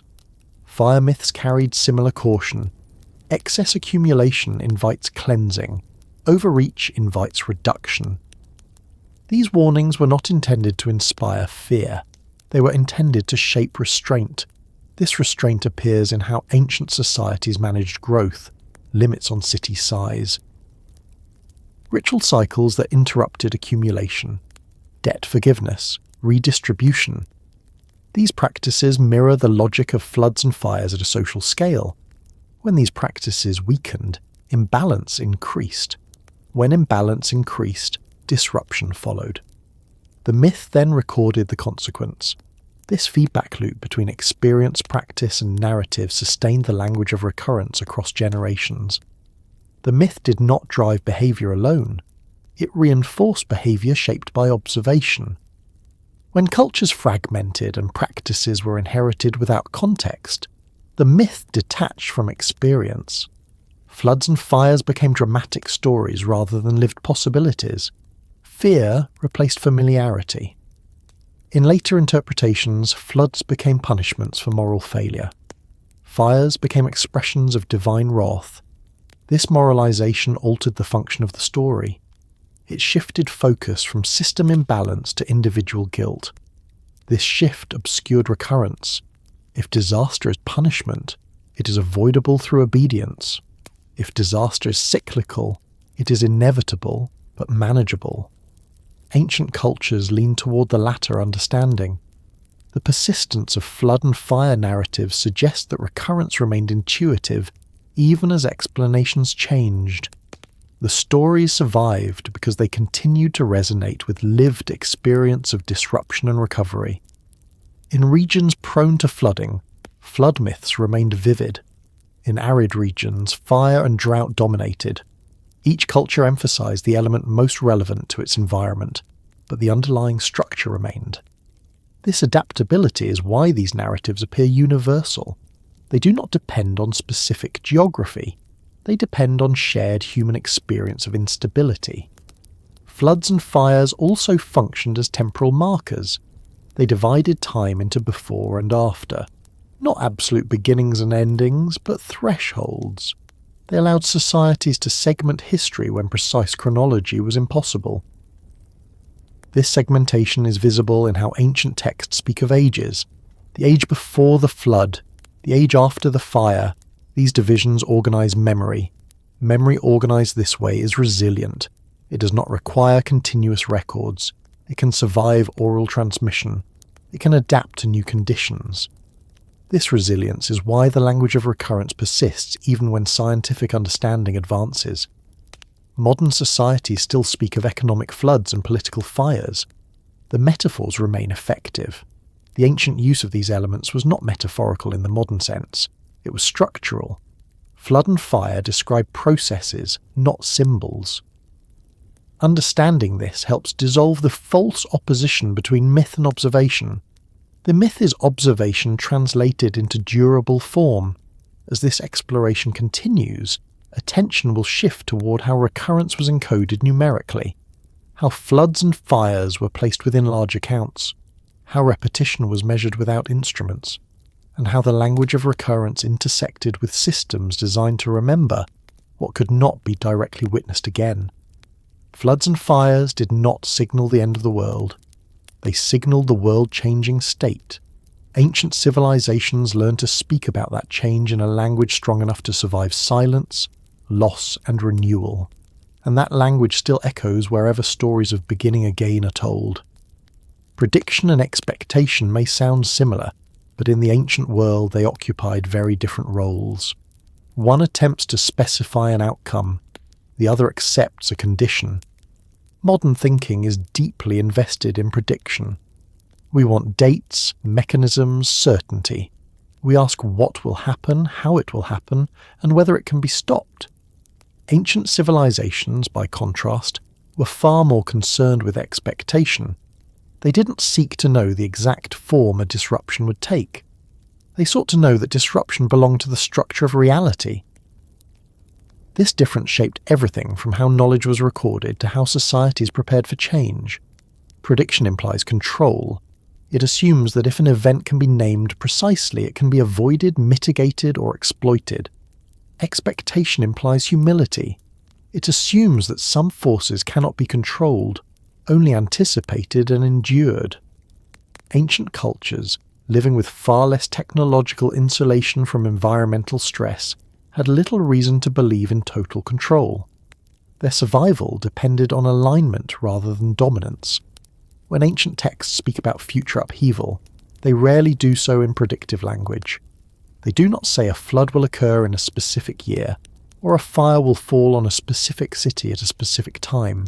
Instead, they describe conditions under which such events tend to arise: excess, imbalance, overcrowding, noise, strain. These are not predictions, they are diagnoses. This diagnostic approach is subtle but powerful. It does not bind the future to a single outcome. It keeps attention focused on present conditions. If imbalance grows, correction follows. If restraint weakens, reduction occurs. The form this takes is secondary to the principle. Expectation operates at the level of principle. It prepares societies psychologically and structurally for change without locking them into a single narrative of doom. This is why ancient warnings often appear vague to modern readers. The vagueness is intentional. Specific predictions fail easily. When they fail, trust collapses. Expectations endure because they do not require exact fulfillment. They require recognition. A society that expects floods does not need to know the exact year a flood will come. It builds on higher ground. It stores surplus. It develops rituals that reinforce communal response. When the flood arrives, it is devastating, but not incomprehensible. A society that relies on prediction without expectation is far more fragile. When the predicted event does not occur, complacency follows. When an unpredicted event occurs, panic sets in. Ancient cultures understood this intuitively. This is why long cycles were rarely framed as countdowns. A countdown creates anticipation of a single moment. Once that moment passes, the system resets psychologically. Expectation creates ongoing awareness. It never resolves. It remains active. Expectation also shapes morality differently. Prediction encourages judgment. If disaster is predicted, those who suffer are assumed to have ignored the warning. Expectation removes this moral sharpness. Disaster is not failure. It is participation in a cycle. This distinction matters deeply for how reset myths functioned. Reset myths were not prophecies waiting to be fulfilled. They were reminders of structure. They told people what kind of world they lived in, not what exact future they faced. Ancient audiences did not sit with these stories wondering if they would come true. They assumed they already had, in some form, and would again in some form. The question was not if, but how to live in between. Expectation also allowed for flexibility. If disruption took a different shape than before, the framework still applied. A flood myth could accommodate drought.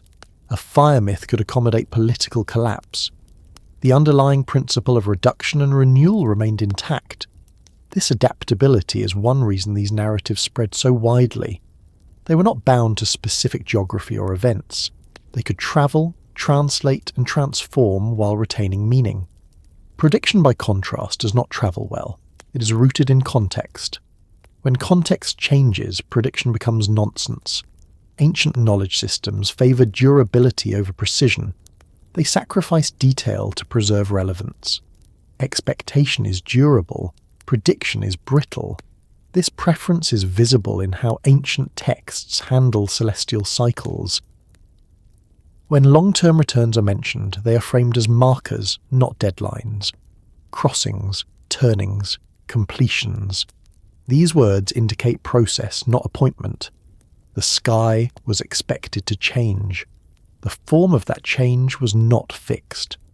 Sometimes it brought flood, sometimes drought, sometimes social upheaval. The cause was less important than the signal. This is why astronomer priests did not announce disasters. They adjusted rituals, they advised restraint, they reinforced traditions that reduced risk. Their role was to manage expectation, not to terrify populations with predictions they could not verify. Expectation also shaped political behaviour. Leaders who ruled as though stability were permanent were remembered as foolish. Leaders who ruled as though change were inevitable were remembered as wise. This distinction appears repeatedly in ancient literature. Expectation encourages succession planning, preservation of knowledge, limitation of ambition. These behaviours do not arise from fear of a specific event. They arise from acceptance of impermanence. The difference between prediction and expectation also explains why ancient cultures tolerated ambiguity. They did not demand certainty. They accepted that some knowledge was incomplete and always would be. This acceptance reduced anxiety. Uncertainty is less frightening when it is normalized. A world that changes is not a hostile world. It is a living one. Modern audiences often struggle with this mindset because modern systems promise predictability. Infrastructure, insurance, forecasting models. These create an illusion of control that ancient people did not share. When that illusion cracks, anxiety spikes. Ancient societies never fully embraced that illusion. Their systems assumed failure at intervals. This assumption made them psychologically resilient even when materially vulnerable. Expectation also informed how time itself was experienced. Time was not a resource to be consumed endlessly. It was a rhythm to be respected. When a rhythm reached its limit, rest or reset followed. This rhythm applied to labour, governance, and growth. Periods of expansion were followed by contraction. These contractions were not seen as disasters, but as necessary corrections. Expectation also shaped how blame was assigned. When disruption occurred, ancient texts rarely single out individuals. They speak of conditions, noise, overcrowding, excess. These are collective states, not personal sins. This collective framing reduced internal conflict during recovery. People were less likely to turn on one another when disaster was understood as systemic rather than punitive. Prediction, by contrast, tends to create scapegoats. Someone failed to heed the warning. Someone misread the signs. Someone is at fault. Expectation diffuses this impulse. This diffusion is visible in how ancient reset narratives treat survivors. Survivors are not praised as virtuous. They are preserved as necessary. They carry forward continuity, not moral superiority. Expectation also allowed ancient cultures to integrate new experiences without abandoning old frameworks. When a disruption did not match prior stories exactly, the stories expanded. They were not invalidated. This elasticity is why ancient cosmologies could absorb centuries of change without collapsing. They were not built on precise forecasts. They were built on structural awareness. When later cultures inherited fragments of these systems without the experiential grounding, the balance shifted. Expectation weakened. Prediction took its place. Stories became prophecies. Cycles became deadlines. This shift transformed calm awareness into anxiety. The same narratives that once encouraged restraint now encouraged fear. Understanding this difference helps explain why modern debates about ancient cycles often feel polarized. Some demand literal fulfillment. Others dismiss the narratives entirely. Both miss the original function. The original function was not to tell people what would happen. It was to tell people what kind of world they lived in. A world where stability is temporary, where disruption recurs, where survival depends less on foresight of events than on alignment with conditions. Expectation prepares without promising safety. It acknowledges loss without surrendering meaning. As this exploration continues, attention will turn toward how expectations shape behavior at the institutional level, why certain knowledge was restricted, why preparation was quiet rather than public, and how cultures train themselves to live with the awareness of recurrence without allowing that awareness to dominate daily life. The difference between prediction and expectation is not merely semantic, it is the difference between fear and readiness, between shock and recognition. Ancient civilizations chose expectation, not because they knew less, but because they understood the limits of knowing too much. In ancient societies, knowledge was not distributed evenly, and this was not an accident or a failure of ethics.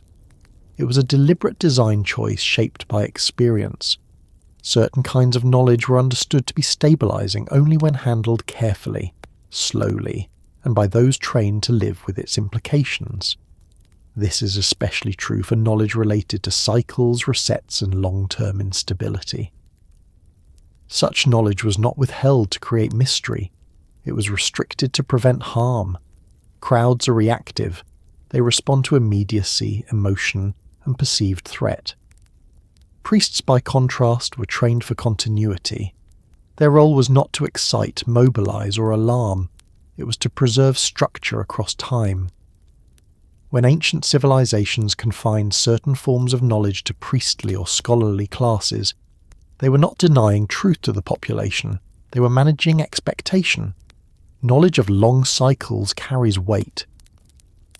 To know that stability is temporary, that disruption recurs, that no system lasts indefinitely, is not inherently empowering. In the wrong context, it produces paralysis, fear, or reckless behavior. Ancient societies learned this early. When people believe collapse is imminent, they abandon restraint. They hoard, they revolt, they burn what they cannot protect. Social order disintegrates faster than any external threat could destroy it. Priests existed to prevent this outcome. They were not merely religious figures, they were custodians of time. They held calendars, genealogies, ritual sequences, and astronomical records. They understood not only what was recorded, but how it should be used. Their authority rested on discretion as much as on knowledge. This discretion is visible in how ancient texts are written. The most detailed astronomical and calendrical information appears in technical documents, temple records, and specialist manuals. Public myths are simplified. They communicate structure without detail. They tell people that cycles exist, not when they will complete. This separation served a crucial function. It allowed societies to benefit from long-term awareness without destabilizing daily life. Farmers did not need to know about millennial cycles. They needed to know when to plant. Rulers did not need to announce distant instability. They needed to maintain legitimacy in the present. Priestly knowledge was therefore layered. At the outer layer were stories and rituals accessible to all. These maintained alignment with cycles in a general sense. At deeper layers were calculations, correlations, and historical records accessible only to those trained to interpret them. This structure mirrors how modern societies handle complex risk. Financial systems, infrastructure planning, and long-term environmental modelling are not managed by popular vote. They are entrusted to specialists. This is not elitism. It is recognition of cognitive limits. Ancient societies lacked modern institutions, but they understood this principle intuitively. Knowledge that could not be acted upon constructively by the general population was kept within stable institutions designed to persist across generations. Another reason knowledge was restricted lies in the nature of ancient communication. Information travelled slowly. Correction was difficult. A misunderstanding could persist for generations. Releasing incomplete or speculative knowledge into the public sphere risked distortion. Priests were trained not only to know, but to wait. They were bound by ritual schedules that enforced patience. They learned to think in spans longer than a lifetime. This temporal discipline was essential for managing cyclical knowledge. Crowds think in terms of urgency. Priests thought in terms of phases. This difference is especially important when considering knowledge of resets. A reset is not a single moment. It is a process unfolding over extended time. Public awareness of such a process does not produce preparation. It produces anxiety. Ancient societies recognized that preparation required subtle, behavioral adjustment, not mass reaction. Those adjustments took the form of changes to ritual emphasis, legal codes, architectural practices, and social norms. These changes were introduced gradually. They did not require explanation. They required compliance. Priests were uniquely positioned to guide this process. They could shift ritual calendars, introduce periods of restraint, emphasize purification, reinforce tradition. All of this could be done without announcing impending catastrophe. This quiet guidance is why priestly authority was tied to continuity rather than charisma. Priests were expected to outlast rulers. Their legitimacy came from longevity, not popularity. Knowledge restricted to priests was also protected from political misuse. Rulers came and went. Dynasties rose and fell. Priestly institutions often persisted. By anchoring sensitive knowledge in these institutions, societies reduced the risk of it being weaponized for short-term gain. This matters because knowledge of instability can be exploited. A ruler who claims to know the end is near can justify extreme measures: confiscation, violence, suspension of norms. Ancient societies were not immune to this danger. Restriction was a safeguard. The language of ancient texts reflects this caution. Even when writing for priestly audiences, authors often used oblique phrasing, euphemisms, metaphors, numbers without explanation. This was not mystification. It was a way of encoding knowledge that required training to interpret. Encoding also ensured durability. If a text fell into untrained hands, it would not cause immediate harm. It would appear symbolic, obscure, or irrelevant. Only those initiated into the framework could extract meaning. This approach frustrates modern readers accustomed to transparency. It can appear manipulative or deceptive. But within ancient conditions, it was pragmatic. Another factor shaping restriction was the emotional burden of knowledge. To live with the awareness that civilizations rise and fall, that loss is inevitable, that continuity depends on adaptation rather than permanence, requires psychological resilience. Priests were trained for this. They lived lives structured around impermanence. Crowds were not expected to carry this burden. They were expected to live, work, raise families, and maintain society. Shielding them from existential anxiety was an act of care, not control. This does not mean ancient societies were benevolent utopias. Power dynamics existed. Abuse occurred. But the structural logic of knowledge restriction predates and transcends individual misuse. It is also important to note that restricted knowledge was not static. It was tested, debated, and revised within priestly circles. Disagreement existed. Interpretation shifted. But these debates remained internal, preventing instability. When priestly institutions weakened or collapsed, this containment failed. Knowledge leaked without context. Fragments circulated. Without the disciplinary framework that once governed interpretation, these fragments became volatile. This pattern is visible in later periods when ancient knowledge resurfaced in incomplete form. Texts were copied without understanding. Symbols were reinterpreted. Cycles were turned into predictions. Fear replaced restraint. The modern obsession with hidden knowledge reflects this breakdown. When restriction disappears but discipline does not replace it, secrecy becomes suspicious rather than protective. Ancient societies did not hide knowledge because it was dangerous in itself. They hid it because its misuse was dangerous. The difference is subtle but critical. Priests were not gatekeepers of truth. They were stewards of timing. They decided when knowledge should shape behavior and when it should remain dormant. This stewardship required humility. Priests did not claim omniscience. They acknowledged uncertainty. Their authority rested on consistency, not certainty. This is why ancient priesthoods emphasized ritual repetition over innovation. Change was introduced slowly. Stability was prioritized. Knowledge of cycles did not demand constant attention. It demanded periodic adjustment. Priests ensured those adjustments occurred without disrupting daily life. This structure also explains why ancient texts often appear contradictory. Different traditions preserved different fragments. Priestly schools disagreed. Knowledge evolved. But the core principle remained intact. The principle was not to inform everyone of everything. It was to preserve continuity. As this exploration continues, attention will turn toward how this restricted knowledge was encoded numerically, why certain numbers recur, why counts stretch beyond comprehension, and how numbers, unlike words, could carry meaning across silence without provoking fear. Knowledge was not meant to vanish. It was meant to wait.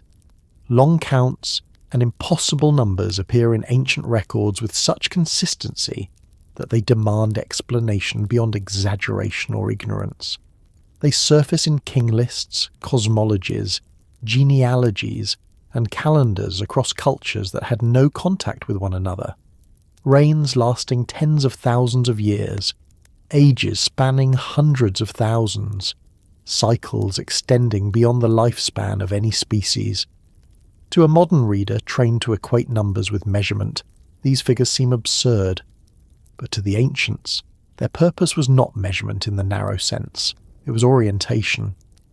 Long counts were not designed to tell people how long something lasted. They were designed to tell people what kind of time they were dealing with.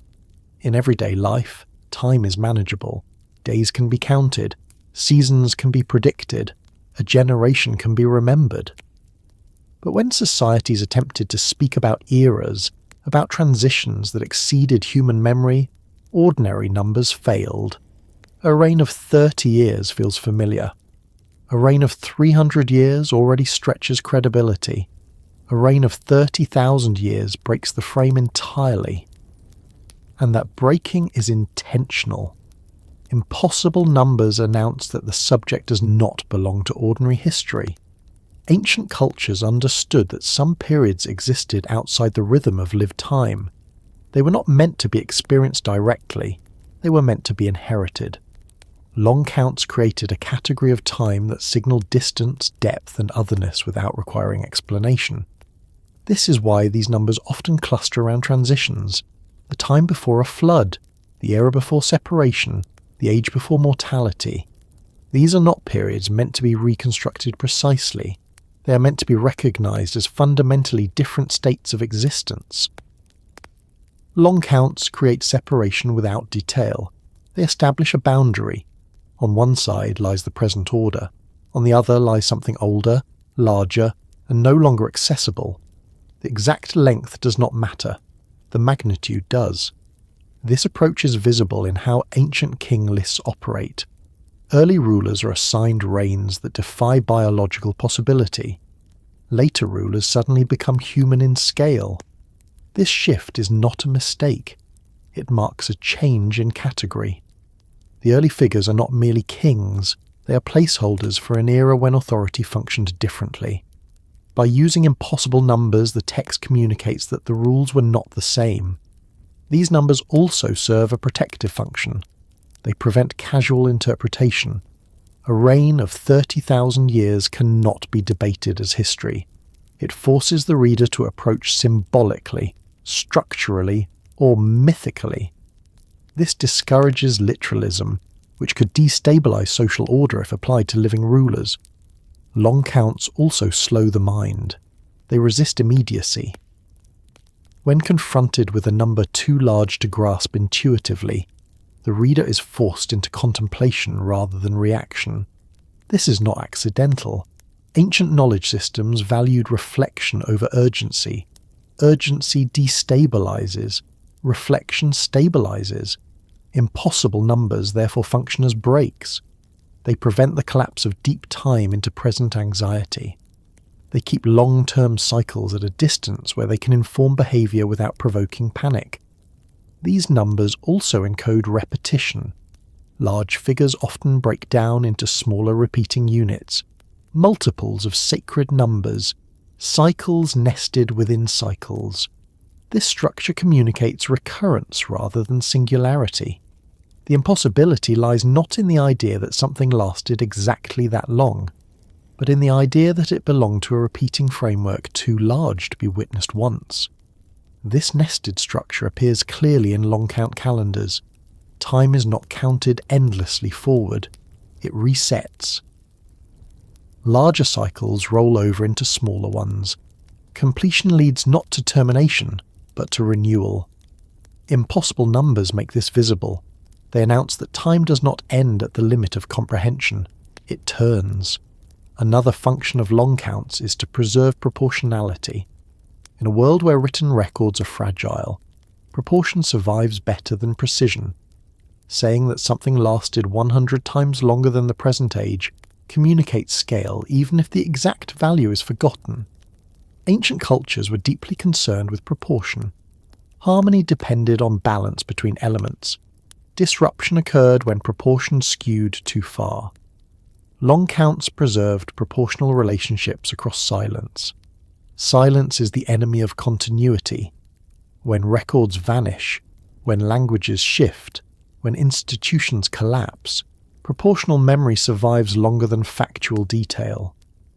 A story about an age vastly longer than the present one continues to communicate difference, even when its numerical basis erodes. This durability explains why impossible numbers recur independently. They are not copied blindly. They emerge because they work. They also serve to legitimize inherited order. When a present system is framed as the outcome of immense prior cycles, it gains gravity. It appears not as an accident, but as a position within a vast sequence. This discourages reckless change. If an age is merely a few generations old, it can be discarded easily. If it is the result of tens of thousands of years of cycles, it demands respect. Long counts, therefore, reinforce conservatism. They argue implicitly for caution. When people believe they are living at the edge of a fragile balance maintained across vast time, they behave differently than when they believe history began recently. This psychological effect is subtle but powerful. Impossible numbers also allow societies to speak about loss without quantifying it. When an earlier age is said to last hundreds of thousands of years, its disappearance feels tragic regardless of whether the number is literal. The loss is enormous by definition. This scale justifies mourning without requiring detail. It validates grief across generations. It explains why the present feels diminished without assigning blame. In many traditions, long counts are associated with figures who are neither fully divine nor fully human. Semi-divine kings, culture heroes, ancestors with extraordinary longevity.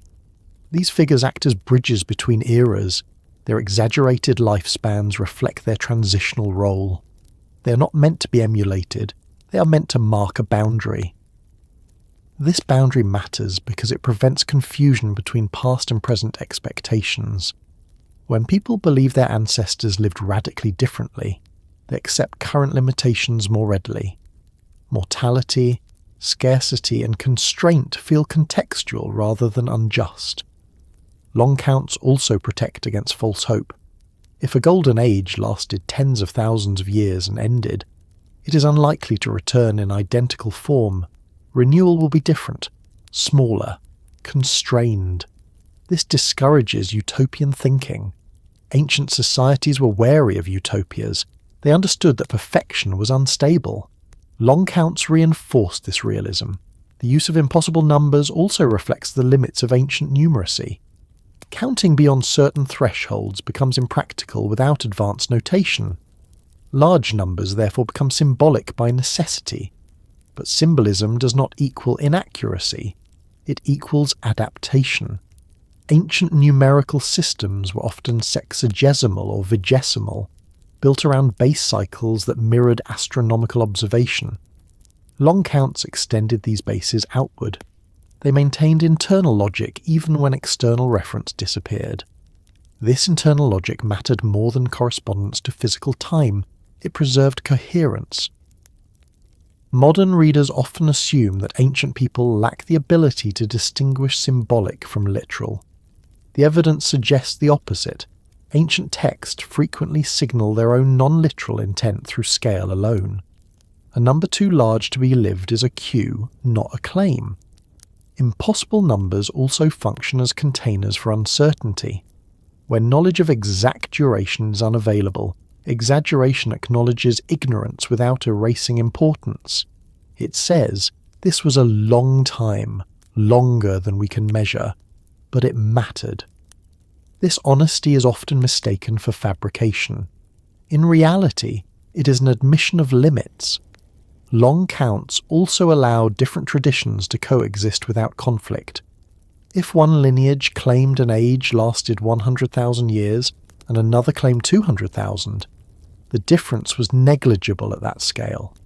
Precision was unnecessary. Agreement on magnitude was enough. This flexibility reduced dispute. It allowed multiple schools to preserve their versions without destabilizing shared understanding. Impossible numbers therefore promote tolerance within a shared framework. They also obscure sensitive transitions. When a collapse occurs, attributing it to the end of a vast cycle removes blame from living groups. No one caused the end. It arrived when the count completed. This framing reduces internal conflict. It allows societies to recover without fracturing along lines of guilt. The role of long counts in reset narratives is therefore stabilizing, not sensational. They anchor disruption within structure. They prevent the present from feeling like an aberration. This is why long counts rarely appear alone. They are embedded in narratives of succession, renewal, and constraint. They explain why certain privileges end, why authority changes, why lifespans shorten. These explanations do not satisfy modern demands for causality. They were never meant to. They satisfy the need for meaning. Meaning outlasts mechanism. Impossible numbers also discourage individual interpretation. They require institutional context.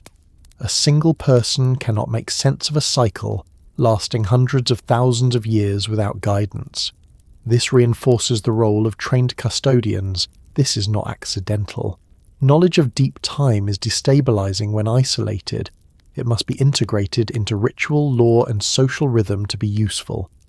Long counts therefore function as collective tools. They require collective maintenance. This maintenance is visible in how these numbers are preserved. They are copied carefully, even when their meaning is unclear. Errors are corrected. Variants are noted. This attention suggests reverence rather than confusion. Ancient scribes did not casually invent impossible numbers. They inherited them. Inheritance is key. Long counts create continuity across silence by surviving transmission even when explanation fails. A number can be copied faithfully without being understood. A theory cannot. This makes numbers ideal carriers of deep time awareness. When later cultures encounter these numbers without context, confusion arises. Literalism replaces structural reading. Fear replaces reflection. The number becomes a countdown rather than a marker. This shift transforms orientation into anxiety. Ancient audiences didn't read long counts as deadlines. They read them as distances. Distance creates perspective. Deadlines create panic. This distinction explains why ancient texts rarely urge immediate action in response to long cycles. Action is gradual. Adjustment occurs over generations. The long count informs direction, not urgency. This gradualism is incompatible with modern media logic, which thrives on immediacy. The mismatch leads to misinterpretation. Long counts also interact with architecture. Monuments aligned to long cycles do not announce catastrophe. They assert continuity. They say, this structure participates in time beyond us. Such monuments survive collapse because they are not tied to short-term utility. They endure as anchors. Impossible numbers support this endurance. They frame structures as parts of cycles larger than any single civilization. This discourages destruction. A building associated with deep time feels untouchable. This reverence protects memory. The role of long counts, then, is not to terrify. It is to situate. They situate humanity within processes too large to control, but not too large to acknowledge. They remind societies that they are temporary participants in a repeating order. This reminder fosters humility. Humility fosters restraint. Restraint fosters survival. As this exploration continues, attention will shift toward how these numbers were translated into practice, how civilizations prepared without announcing, how simplification followed completion of cycles, and how what survived each reset was often what aligned best with the quiet logic embedded in these vast, impossible counts. The numbers were never meant to be believed in the modern sense. They were meant to be lived with. Some civilizations prepared for disruption in ways so subtle that without careful attention, they appear accidental. There are no proclamations announcing an approaching end, no inscriptions warning populations of imminent collapse, no public doctrines insisting that a reset is coming. Instead, preparation appears quietly, embedded in behavior, architecture, law, and ritual. It is visible only in retrospect, when patterns are traced across generations rather than moments. This silence was not ignorance, it was strategy. Ancient societies understood that explanation is not always stabilizing. To explain too much, too clearly, too broadly, invites reaction. Reaction produces noise. Noise accelerates instability. Preparation, by contrast, requires calm. It requires continuity. It requires people to continue living ordinary lives while institutions slowly adjust around them. This is why preparation often took the form of restraint rather than action. Growth was limited. Complexity was capped. Accumulation was periodically interrupted. These measures did not need justification. They were normalized through tradition. In many ancient cities, laws mandated regular redistribution of land or debt forgiveness. On the surface, These appear as ethical or economic reforms. In practice, they prevented runaway inequality and overconcentration of resources, conditions that historically amplified collapse. No one needed to be told why this mattered. The practice itself carried the wisdom. Architecture tells a similar story. Cities prone to flooding were rebuilt again and again on elevated foundations, often reusing the same sacred cause. Instead of abandoning dangerous locations entirely, societies learned to live with risk by designing for recovery. Temples were constructed to survive inundation. Administrative buildings were placed where they could be restored quickly. This was not optimism, it was realism. Some civilizations deliberately avoided technological escalation beyond a certain threshold. Tools improved slowly. Techniques were preserved rather than replaced. This conservatism is often misread as stagnation. In context, it reflects awareness that complexity increases fragility. Systems that are difficult to rebuild become liabilities during disruption. Preparation without explanation also appears in population management. Ancient texts describe limits placed on fertility, inheritance, and household size. These limits were framed as ritual obligations or divine law rather than as responses to resource constraints. By embedding control into belief, societies avoided the need for debate. Ritual played a central role in this quiet preparation. Periodic purification rites reset social order at small scales. Conflicts were symbolically resolved. Authority was temporarily suspended and restored. These rehearsals made larger resets less shocking. They taught communities how to endure interruption. Importantly, these rituals did not reference future catastrophe. They referenced balance. They reinforced the idea that order requires maintenance, that neglect accumulates consequences. The lesson was implicit. Education followed the same pattern. Core skills were transmitted reliably. Advanced knowledge was layered gradually. Apprenticeship emphasized patience over innovation. Mastery was slow. This created a population capable of rebuilding familiar systems rather than experimenting under stress. Writing systems were also shaped by this logic. Administrative records were standardized. Redundancy was built in. Key information was copied repeatedly across archives. Even when writing declined, fragments survived because they were widespread. This redundancy was a form of preparation. Some civilizations prepared by limiting their own memory. This may seem counterintuitive, but it served a purpose. Not all knowledge was preserved equally. Certain techniques were allowed to fade. Certain complexities were not transmitted. This selective forgetting reduced dependency on fragile systems. In times of stability, complexity offers advantage. In times of disruption, simplicity offers survival. Ancient societies that endured multiple collapses learn this lesson repeatedly. Preparation without explanation also manifests in mobility. Nomadic or semi-nomadic elements were preserved within otherwise sedentary cultures. Trade routes remained flexible. Seasonal movement was normalized. This adaptability allowed populations to shift when fixed settlements became untenable. Even mythology reflects this approach. Stories emphasize survival, not prevention. Heroes do not stop floods. They endure them. They build vessels. They preserve seeds. They accept loss. The message is not to avert the cycle, but to pass through it intact enough to continue. This mindset contrasts sharply with modern approaches that prioritize prevention above all else. Prevention assumes control.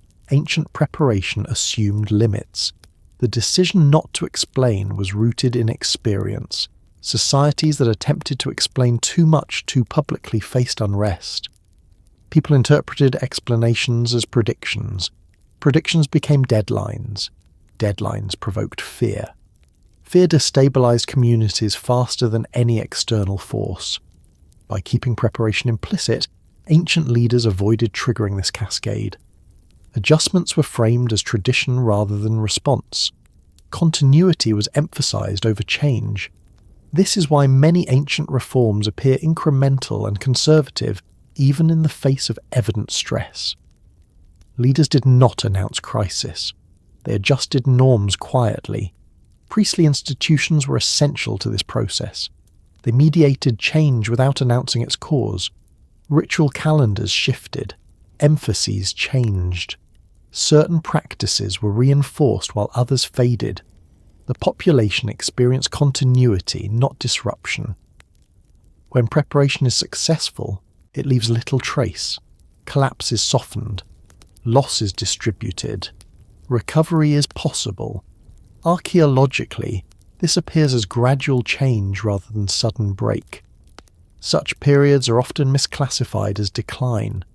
In reality, they represent adaptation. Civilizations that failed to prepare tended to over-explain. They issued warnings, they moralized, they demanded immediate reform. These efforts often backfired.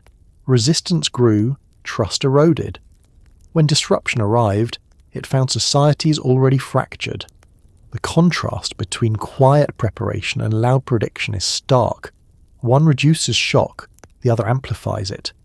This difference also explains why some civilizations appear strangely calm in their texts, even when facing evident danger. The calm is not ignorance, it is discipline. Preparation without explanation also protected knowledge itself. By embedding readiness into routine, societies ensured that essential practices survived even if the reason for them was forgotten. A ritual performed because it has always been performed can still be effective. This durability matters in long cycles. When explanation fades, practice remains. When practice remains, survival is possible. Over time, these preparatory behaviors become invisible. Later observers see only tradition. They miss the adaptive logic that shaped it. This leads to misinterpretation. What was once preparation is dismissed as superstition, yet the outcome speaks for itself. Some cultures rebuilt repeatedly on the same ground. Others vanished after a single disruption. The difference often lies not in external conditions, but in internal discipline. Preparation without explanation also allowed societies to integrate newcomers and survivors from other regions. When disruption displaced populations, shared rituals and norms provided cohesion. There was no need to explain why certain limits existed. They were simply how things were done. This inclusivity mattered. A society fractured by explanation struggles to absorb outsiders. A society unified by practice can adapt more easily. Ancient trade networks also reveal this logic. They favoured redundancy over efficiency, multiple routes, multiple suppliers. This inefficiency appears wasteful until a route fails. Then it becomes resilience. Modern systems often optimize for efficiency at the cost of redundancy. Ancient systems accepted inefficiency as insurance. Preparation without explanation extended even to language. Certain terms were preserved across dialects. Core concepts remained stable. This allowed coordination across fragmentation. When languages shifted, these anchors endured. In some cases, entire cultural identities were shaped around endurance rather than expansion. Myths emphasized survival in harsh conditions. Heroes were praised for patience rather than conquest. These values supported preparation without requiring articulation. This approach does not romanticize ancient life. It acknowledges hardship. It accepts loss. It chooses continuity over control. The absence of explanation also protected leaders. By avoiding explicit claims about future events, they avoided accountability for outcomes beyond their control. This preserved legitimacy. Leaders could guide adjustment without being blamed for forces they could not command. This pragmatic restraint is often overlooked in favour of more dramatic narratives, but it is precisely this restraint that allowed some civilizations to endure repeated disruption. Preparation without explanation also shaped art. Motifs repeated across centuries. Styles changed slowly. Innovation was incremental.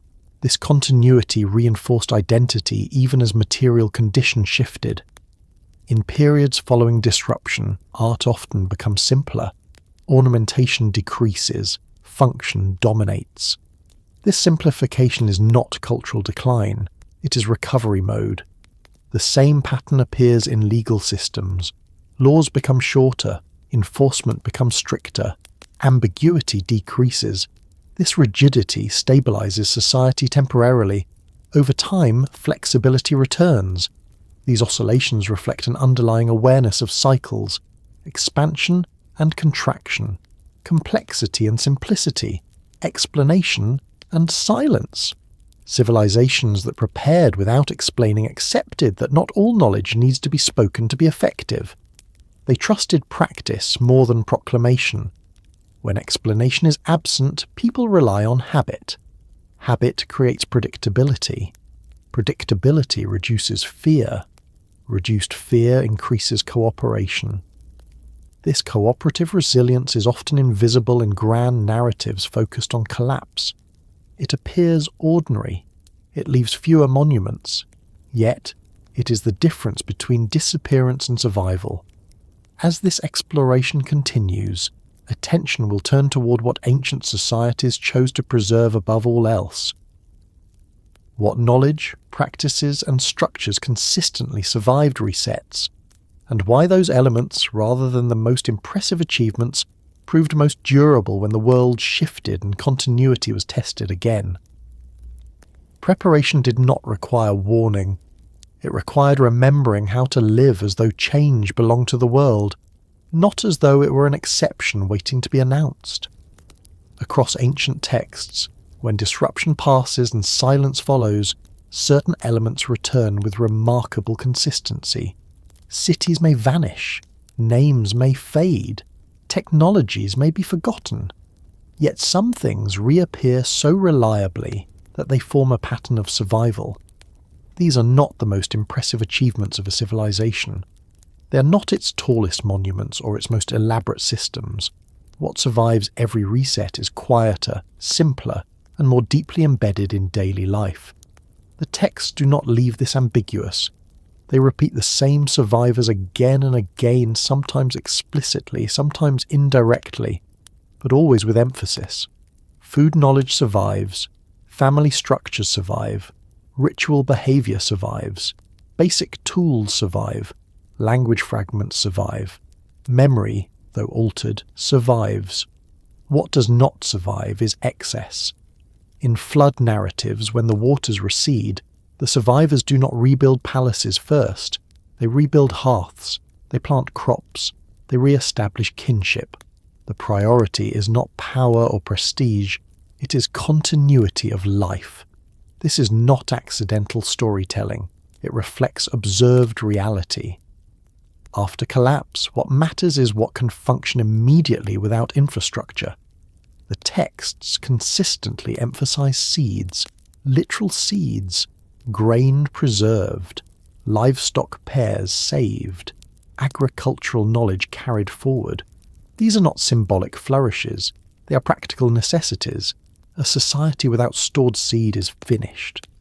A society with seed can restart even if everything else is gone. This focus on seed extends beyond agriculture. Cultural seed survives. Core rituals are preserved. Foundational myths are remembered. Even when their meaning shifts, their structure remains intact. These serve as templates for rebuilding identity. Language survives in fragments. Entire writing systems may collapse, but key words endure. Names of gods, names of places, basic verbs. These fragments act as anchors. They allow new generations to reconnect with older structures even when grammar and context are lost. The texts also show that social roles survive better than political systems. Kingship may fall, dynasties may end. But roles like elder, priest, farmer and builder reappear quickly. These roles do not depend on centralized authority. They depend on function. This functional resilience is crucial. Roles tied to necessity outlast roles tied to hierarchy. When systems collapse, necessity asserts itself immediately.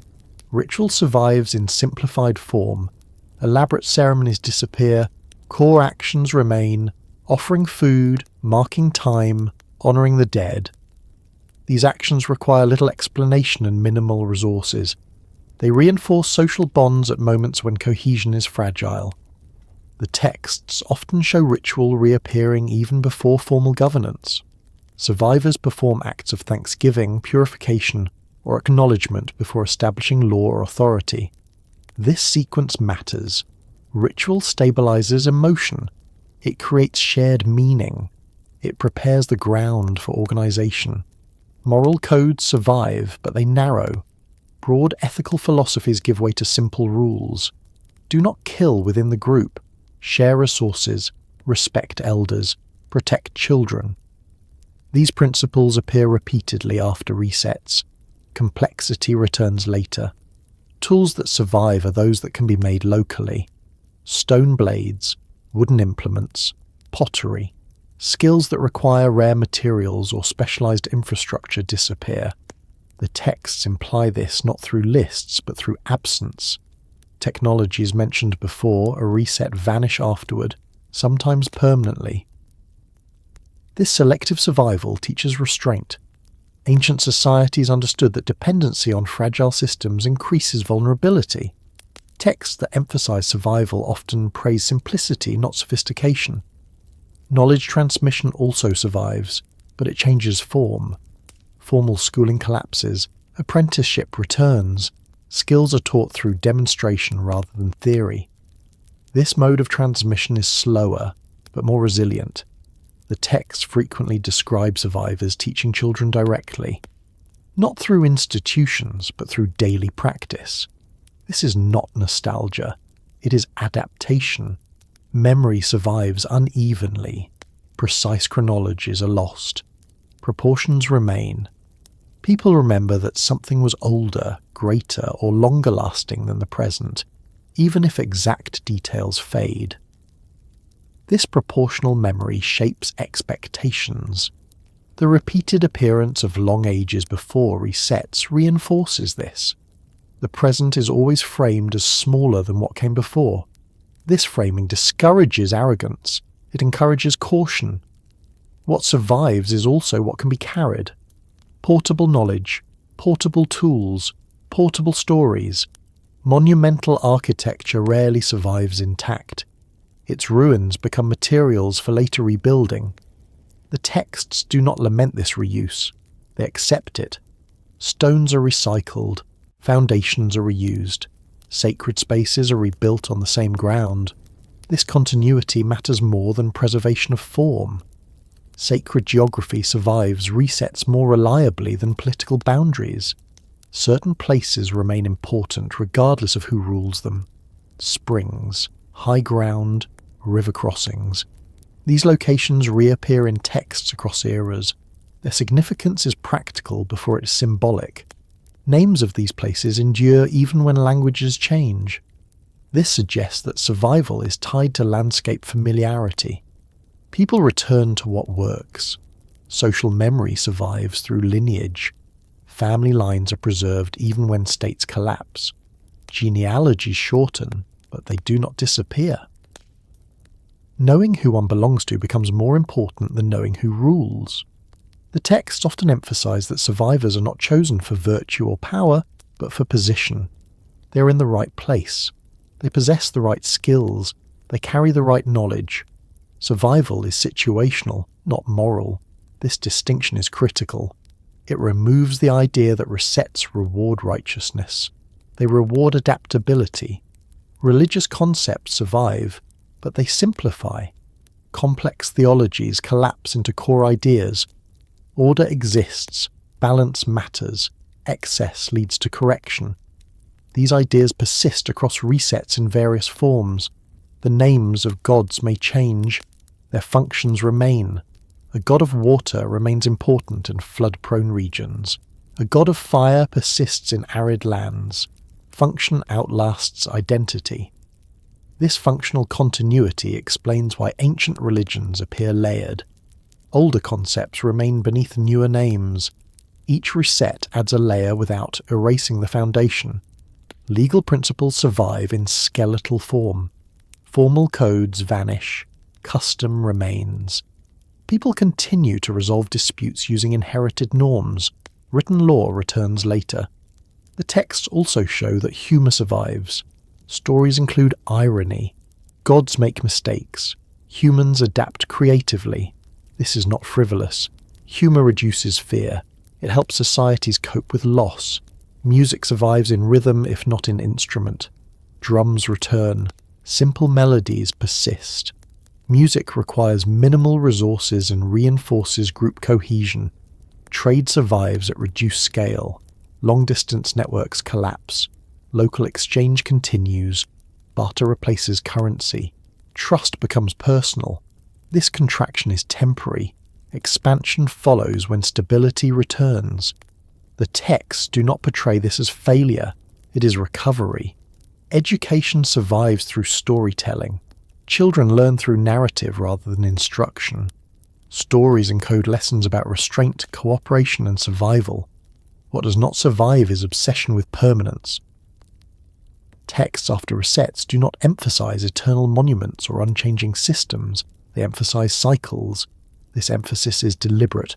Survivors know permanence is illusion. They build accordingly. The texts also show that hierarchy survives but flattens. Extreme stratification collapses. Leaders emerge, but their authority is limited. This limitation reduces risk. As stability increases, hierarchy grows again. The cycle repeats. One of the most striking survivals is the concept of measurement. Even when units change, the idea of measuring time, land, and resources persists. This allows coordination. Measurement does not require advanced tools. It requires agreement. Agreement survives resets better than technology. The texts also preserve warnings indirectly. Survivors remember what not to repeat. They avoid building in certain places. They limit growth in others. These lessons are rarely stated explicitly. They are embedded in practice. Survival is therefore cumulative. Each reset teaches something. That knowledge is passed forward imperfectly, but persistently. This persistence challenges the idea that resets erase progress entirely. They erase form, not function. They remove excess, not core capability. The text suggests that civilizations that survive multiple resets do so by internalizing this lesson. They stop aiming for invulnerability. They aim for recoverability. Recoverability depends on redundancy, simplicity, and shared knowledge. These qualities appear repeatedly in post-reset descriptions. Writing returns, but often later. Oral tradition bridges the gap. When writing resumes, it often copies older forms, even when their meaning is partially lost. This copying preserves structure. Structure matters more than content. Content can be rediscovered. Structure allows rediscovery. The texts also indicate that curiosity survives. People seek explanations even after loss. This curiosity drives rebuilding, but curiosity is tempered by caution. Survivors do not immediately recreate what failed. They rebuild incrementally. This incrementalism is visible archaeologically. Layers show gradual complexity increase, not immediate restoration of peak achievement. The texts support this. They do not describe instant golden ages after resets. They describe long periods of rebuilding. What survives every reset, then, is not glory. It is capacity. Capacity to grow food. Capacity to organize families. Capacity to transmit memory. Capacity to adapt. These capacities are resilient because they are decentralized. No single point of failure can destroy them. The texts repeatedly contrast this with centralized power, which collapses quickly under stress. This contrast is instructive. It suggests that survival favors distributed systems. Ancient societies may not have articulated this in modern terms, but they lived it. The emphasis on what survives also shapes moral teaching. Virtues praised after resets are patience, cooperation, moderation, and memory. Ambition and conquest appear later, during expansion phases. This sequencing is not accidental. It reflects awareness of when certain traits are useful. What survives resets is what supports life under constraint. As this exploration continues, attention will turn toward how memory itself survives, how it changes shape, how it distorts and simplifies, and how even distorted memory can guide societies through repeated cycles of loss and renewal. The texts do not promise escape from resets, they promise continuity through them, and that continuity rests not in what civilizations build at their height, but in what they carry forward when everything else falls away. When ancient texts speak about survival across disruption, they rarely emphasize tools, machines, or structures as the decisive factor. Those things matter, but they do not last. What lasts again and again is memory. Not memory as nostalgia, and not memory as precise record, but memory as orientation. Memory tells people what worked before, what failed before, and what must be carried forward even when everything else is stripped away. In the long view preserved by ancient traditions, memory is not an accessory to civilization. It is the only technology that reliably survives resets. This idea becomes clearer when we examine what ancient societies lost repeatedly. Writing systems vanished. Architectural techniques were forgotten. Metallurgical knowledge regressed. Trade routes collapsed. Even basic technologies disappeared for centuries at a time. Yet when societies re-emerged, they did not begin from nothing. They began from remembered patterns. How to organize families, how to mark time, how to respect boundaries, how to rebuild trust. Memory does not require infrastructure. It does not depend on stable institutions. It can be carried by individuals embedded in stories, rituals, habits, and prohibitions.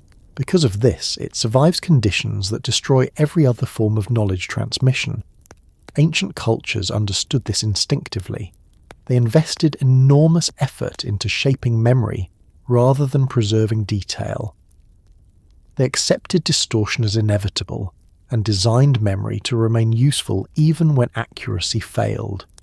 This is why ancient memory is often symbolic rather than literal. Symbols compress experience. They survive damage.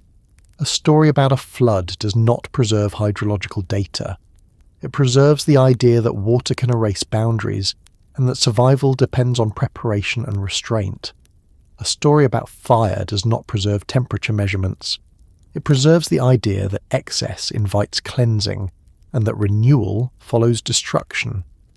These stories continue to function even when stripped of context. Memory also survives because it is practiced, not stored. Stored knowledge is fragile. It can be burned, buried, erased, or rendered unreadable. Practiced knowledge lives in behavior. It is reinforced daily. It becomes habit.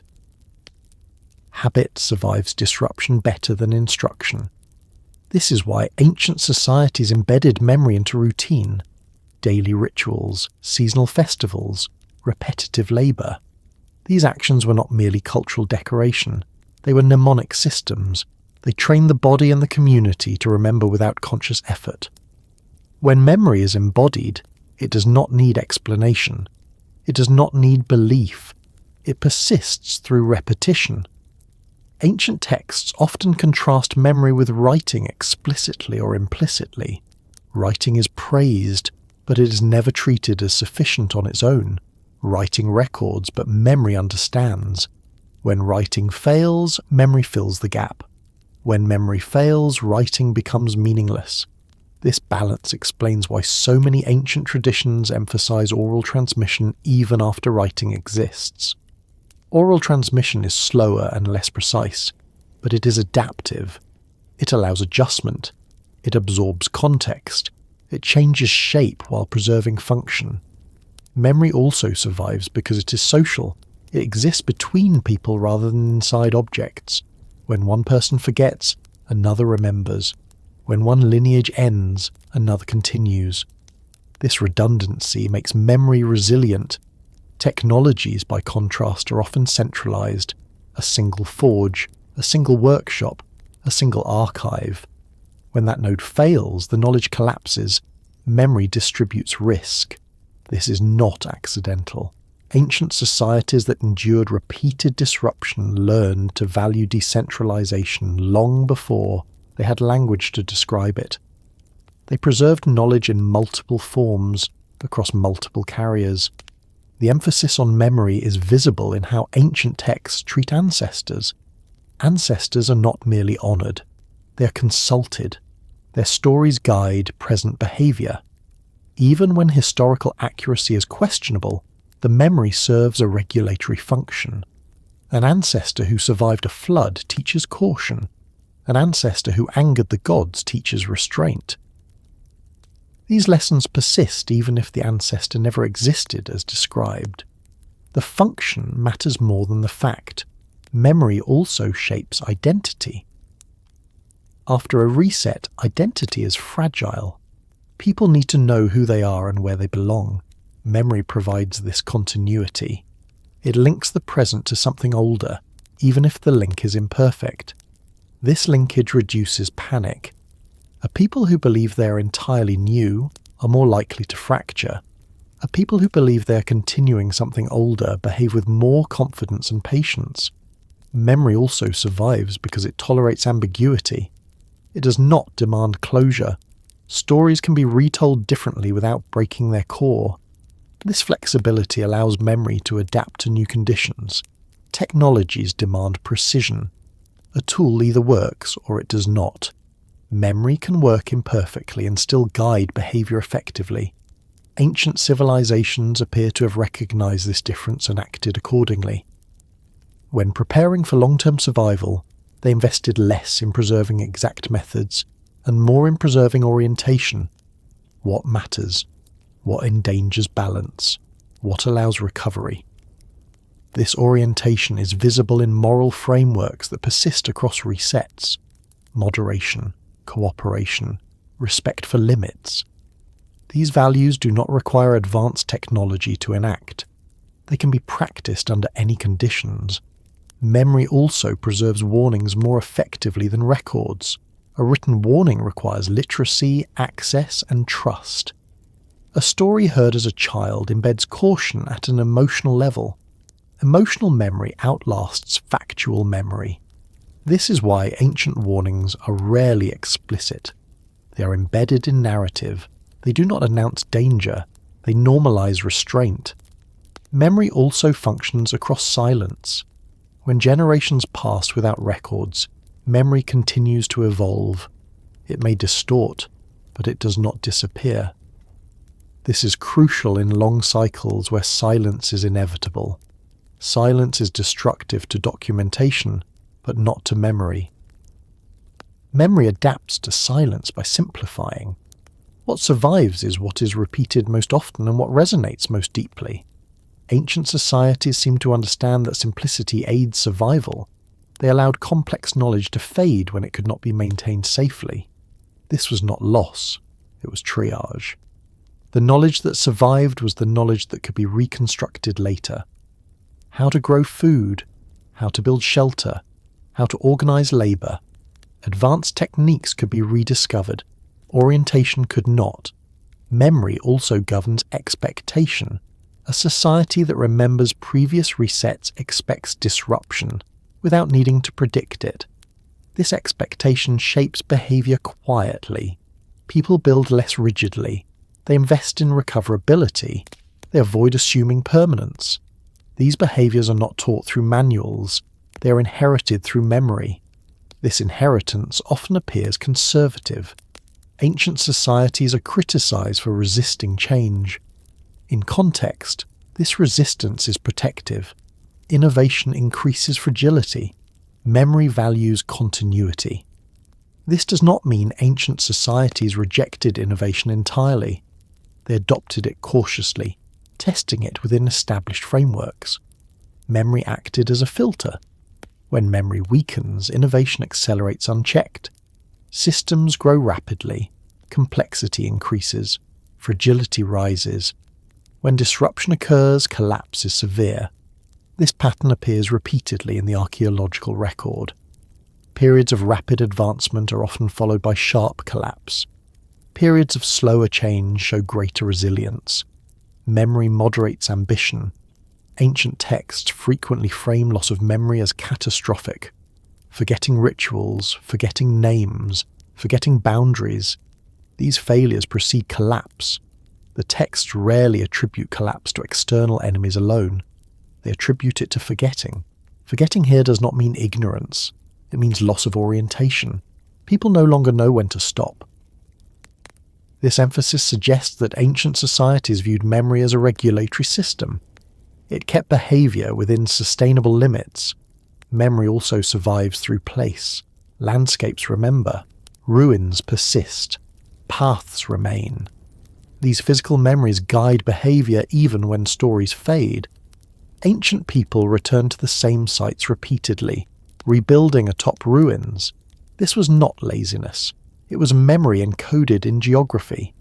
The place itself carried lessons, floodlines, defensive positions, sacred alignments. By rebuilding in the same locations, societies inherited spatial memory. They learned from what the land preserved. This interaction between memory and place reinforced continuity.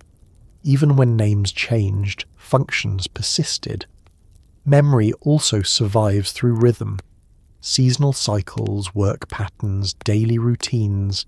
These rhythms persist even when their original justification is forgotten. A society that continues to observe rest periods, purification rites, or redistribution cycles maintains balance even if the rationale fades. This is why ancient calendars were as much about memory as timekeeping. They embedded reminders into the flow of life. Memory is also cumulative. Each reset adds layers. Lessons from previous disruptions accumulate. Over time, societies develop deep resilience not through technology, but through practice. This cumulative memory is rarely visible in written form. It lives in norms, in what feels appropriate or dangerous. Modern societies often underestimate this form of knowledge because it cannot be easily quantified, yet it governs behaviour more effectively than instruction. Ancient texts hint at this by emphasising wisdom over knowledge. Wisdom is knowledge integrated into behaviour. Memory creates wisdom by repetition. Technology without memory creates power without restraint. Memory without technology creates endurance without dominance. Ancient societies favoured endurance. This preference does not imply lack of curiosity, it implies prioritisation. Memory also shapes how societies interpret new threats. A society with memory recognises patterns. It does not overreact to novelty. It situates new events within known frameworks. This pattern recognition reduces panic. Panic destroys coordination. Memory preserves it. When memory erodes, societies become vulnerable to fear-driven narratives. Predictions replace expectations. Panic replaces preparation. Ancient societies guarded memory carefully because they understood this risk. This guarding often took the form of ritual conservatism, repeating what had worked before, even when it seemed outdated. From a modern perspective, this can appear irrational. From a survival perspective, it is rational. Memory also preserves humility. It reminds societies that they have failed before, that greatness does not guarantee permanence. This humility tempers arrogance. It encourages caution in expansion. Ancient texts often contrast remembered catastrophe with present prosperity. This contrast serves as warning without alarm. The warning is implicit. Remember what happened when excess accumulated. Memory also survives through constraint. Taboos persist long after their origin is forgotten. These taboos often protect against risky behaviour, avoid building in certain places, avoid certain foods at certain times, avoid overharvesting. These practices may seem arbitrary, but they often encode hard-earned lessons. When taboos are dismissed as superstition, vulnerability increases. Ancient societies treated taboos as memory tools. They were not explained because explanation invites debate. They were enforced because enforcement ensures continuity. Memory survives where explanation fails. This does not mean ancient societies were static. They evolved. But they evolved within boundaries set by memory. The erosion of those boundaries often coincided with collapse. This pattern suggests that memory functioned as a stabilizing technology, one that could not be replaced by tools or structures. When memory failed, no technology could compensate. This insight is embedded subtly across ancient texts. It is rarely stated directly. It does not need to be. The pattern speaks for itself. Civilizations that endured multiple resets invested in memory deliberately. They shaped it. They protected it. They allowed it to change slowly rather than abruptly. Those that neglected memory pursued complexity without restraint. Their collapse was swift. Memory is therefore not passive. It is active maintenance. It requires repetition, reinforcement, and respect. Ancient societies respected memory not because it was accurate, but because it was durable. Durability mattered more than precision. As this exploration continues, attention will shift toward how memory changes when observation ends. What happens when the sky is no longer watched, when cycles are no longer tracked consciously, and how societies behave when memory persists without confirmation, guiding action long after its original source has faded from view. Memory does not need to be correct to be effective. It needs to endure. In ancient texts, resets are never described as absolute endings. They are not presented as moments when everything ceases, when all life is erased, or when the world is returned to nothingness. Instead, they are consistently framed as partial. Something ends, something survives, and something continues in altered form. This pattern appears so reliably that it cannot be dismissed as narrative convenience. It reflects a fundamental understanding of how disruption actually unfolds. Total destruction is simple to imagine, but it is not how reality behaves. Ancient civilizations knew this through experience. Floods did not drown every valley. Fires did not consume every settlement. Droughts did not kill every seed. Even the most severe disruptions left pockets of continuity. Life retreated, adapted, and returned. The texts reflect this realism. They do not describe a world wiped clean. They describe a world reduced. Reduction is not annihilation. It is contraction. Complexity collapses into simplicity. Excess is stripped away. What remains is functional, adaptable, and capable of regrowth. This is why resets are survivable, and why civilizations could speak about them without despair. Partial resets also preserve meaning. If everything ended, memory would be irrelevant. Survival would be accidental. By framing resets as partial, the texts preserve continuity of responsibility. What survives carries obligation. Survivors inherit the task of rebuilding, remembering, and adjusting. This inheritance matters deeply. It ensures that resets are not meaningless tragedies. They are transitions that demand response. Ancient authors understood that total endings eliminate accountability. Partial endings preserve it. This is why survivors are always emphasized. Not as heroes, but as carriers. They are not praised for virtue. They are described as necessary. They hold seed, memory, and structure. Without them, continuity fails. The emphasis on partiality also reflects observation of ecological recovery. Ancient people watched landscapes regenerate after devastation. Vegetation returned. Animals repopulated. Rivers settled into new courses. The world did not end. It changed state. This observation shaped worldview. Disruption was understood as a phase, not a terminus. Partial resets also explain why ancient texts rarely expressed nihilism. There is grief, lamentation, and loss, but not despair. The expectation of continuation tempers sorrow. The future exists, even if diminished. This perspective is evident in how ancient societies rebuilt on ruins. They did not abandon damaged land permanently. They reused foundations. They rebuilt temples on the same sites. This behaviour reflects confidence in partial continuity. The place still mattered. The world was still usable. Total destruction would render place meaningless. Partial destruction preserves place. The text also imply that partial resets are corrective. They remove unsustainable elements while preserving core functions. Overpopulation declines, hierarchies flatten, resource consumption resets.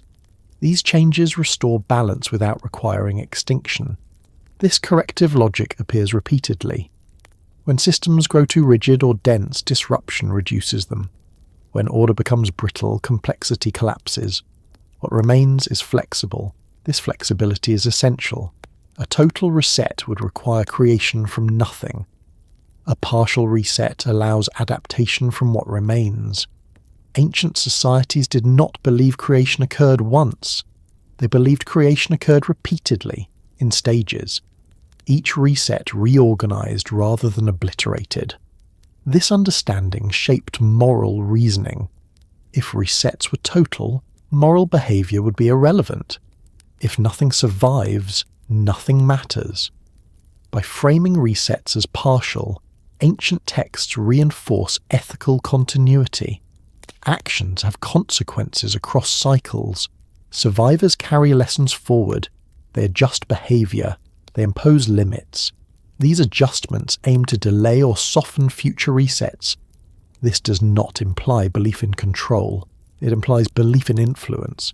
Partial resets also preserve hierarchy in modified form. Kingship may fall, but leadership returns. Authority persists, but with constraints. This continuity allows societies to reorganize quickly. Total resets would require reinvention of governance from scratch. Partial resets allow reuse of familiar structures. The text also suggests that partiality protects identity. If a people survives, even in reduced form, their identity persists. Language fragments remain, rituals continue. This continuity prevents complete cultural erasure. Cultural survival matters because it provides psychological stability. A people who recognize themselves across disruption recover faster. Total erasure would produce fragmentation. Partial survival allows cohesion. Ancient texts rarely describe survivors as strangers in a new world. They describe them as inheritors of a changed one. This subtle distinction matters. The world remains recognizable, even if diminished. Partial resets also align with the logic of cycles. A cycle implies return, not termination. For return to occur, something must persist through transition. Partial survival is therefore necessary for cyclical continuity. This necessity is embedded structurally. Cycles without survivors collapse into singular events. Cycles with survivors become patterns. Ancient cosmologies emphasize patterns over singularities. This emphasis reflects lived experience. Singular disasters are frightening. Patterns are manageable. By framing resets as partial, the texts maintain pattern recognition. This framing also prevents fatalism. If resets were total, preparation would be pointless. Survival would be random. Partial resets justify preparation. What is preserved matters. This justification underlies many ancient practices: seed storage, knowledge transmission, ritual continuity. These practices assume partial survival. No society prepares for total annihilation. They prepare for disruption. Partial resets also explain why ancient texts emphasize thresholds rather than endpoints. Crossing waters, passing through fire, emerging into light. These metaphors describe movement, not cessation. Movement implies continuity. The emphasis on crossing rather than ending reflects an understanding of transformation. A system passes from one configuration to another. It does not vanish. This understanding is mirrored in natural observation. Day turns into night. Winter turns into spring. These are partial resets. The world changes state without ending. Ancient societies extrapolated this logic upward. If daily and seasonal cycles behave this way, Larger cycles likely do as well. This extrapolation is consistent with their observational approach. They extended familiar patterns to unfamiliar scales.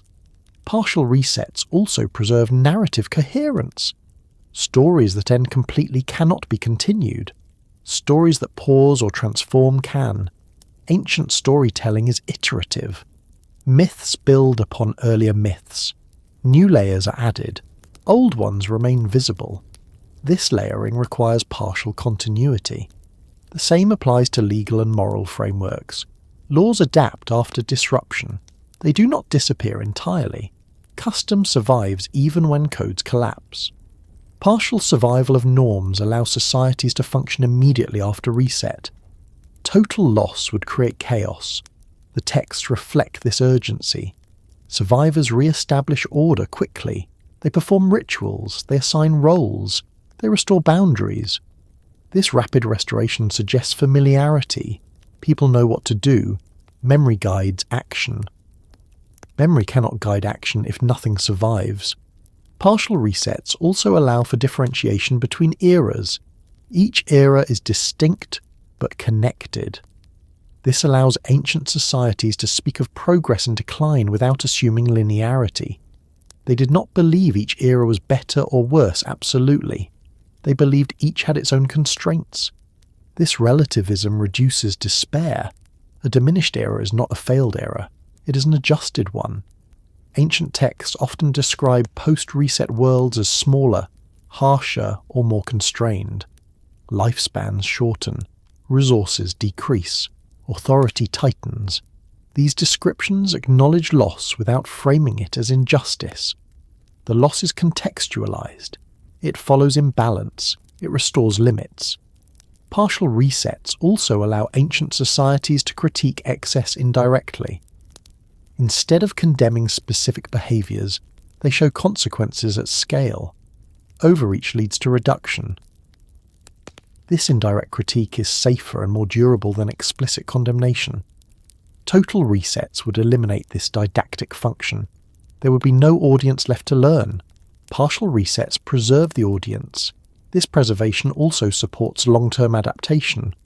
Each reset leaves traces. Over time, societies learn to internalize limits earlier, reducing severity. This learning is cumulative. It requires continuity. Archaeological evidence supports this interpretation. Later collapses are often less severe than earlier ones in the same region. Societies adjust. This adjustment suggests memory and experience are transmitted across disruptions. Total collapse would reset learning to zero. Partial collapse allows learning to accumulate. Ancient texts implicitly recognize this. They portray later survivors as wiser, even if poorer. Knowledge increases even as abundance decreases. This trade-off reflects prioritization of resilience over expansion. Partial resets also preserve the possibility of return to complexity. After recovery, societies expand again. New technologies emerge. New hierarchies form. The cycle continues. This recurrence would be impossible after total annihilation. The texts therefore maintain optimism without naivete. They accept loss as inevitable but deny finality. This denial of finality is not wishful thinking. It is grounded in observation. Partial resets also protect meaning in suffering. If suffering ends everything, it is meaningless. If suffering transforms conditions, it has context. Ancient societies sought context, not consolation. They framed suffering as part of a process larger than individual experience. This framing does not remove pain. It renders it intelligible. Partial resets also support social cohesion. Survivors share experience. They rebuild together. Collective trauma bonds communities. Total annihilation would eliminate community. Partial survival preserves it. The texts often emphasize communal survival rather than individual heroism. This emphasis reinforces cooperation. Cooperation increases survival odds in constrained environments. Partial resets also align with biological realities. Species survive bottlenecks. Genetic diversity narrows but persists. Evolution continues. Ancient people observed this in animals and plants. Herds diminished and recovered. Crops failed and returned. This biological observation reinforced belief in partial survival. They applied this logic to humanity. Humanity did not begin anew, it adapted. This adaptation required memory, cooperation, and restraint. Total resets would require miraculous recreation. Partial resets require discipline. Ancient cosmologies favored discipline over miracle. This preference explains the tone of the texts: calm, measured, reflective, not hysterical. They speak to people who expect continuation, not extinction. Modern interpretations often impose totalizing narratives onto these texts, reading Apocalypse where there is adjustment. This misreading reflects modern anxiety rather than ancient intent. Ancient societies were familiar with loss. They did not dramatize it beyond necessity. Partial resets were tragic but comprehensible. This comprehension reduced fear. Fear paralyzes. Comprehension mobilizes. By framing resets as partial, ancient texts mobilize survivors toward rebuilding rather than despair. This mobilization is evident in how quickly post-reset societies re-establish structure. The texts do not linger on chaos. They move forward. This forward movement assumes something remains to move forward with. Partial resets preserve that something. They preserve capacity. Capacity to remember. Capacity to rebuild. Capacity to adapt. The repetition of this framing across cultures suggests a shared understanding of how disruption behaves. It also suggests that ancient societies were more empirically grounded than often assumed. They did not imagine extremes unsupported by experience. They imagined what they had seen, scaled. Floods do not drown mountains. Fires do not burn oceans. Disruption has limits. These limits are central to the concept of reset. A reset resets parameters. It does not erase existence. Understanding this distinction clarifies much of ancient mythological language. It removes unnecessary fear. It restores coherence. Partial resets are survivable. Total ones are not. Ancient societies prepared for the former because they understood the latter as irrelevant. Preparation is only meaningful when something remains to prepare. As this exploration continues, attention will shift toward what happens when observation ends, when cycles are no longer consciously tracked, when memory persists without confirmation, and how societies behave when they continue to live within patterns they no longer fully recognize. The idea of partial reset is not comforting, it is grounding. It acknowledges loss while preserving purpose. It affirms that continuity is fragile but real, and that survival depends not on avoiding disruption, but on understanding its limits and living accordingly. There comes a point in many ancient traditions when attention shifts away from the sky, not abruptly, and not because the sky ceases to matter, but because the structures that once supported continuous watching begin to weaken. Observation does not end with catastrophe. It ends with distraction, fragmentation, and gradual neglect. When the sky stops being watched, it is not an act of denial.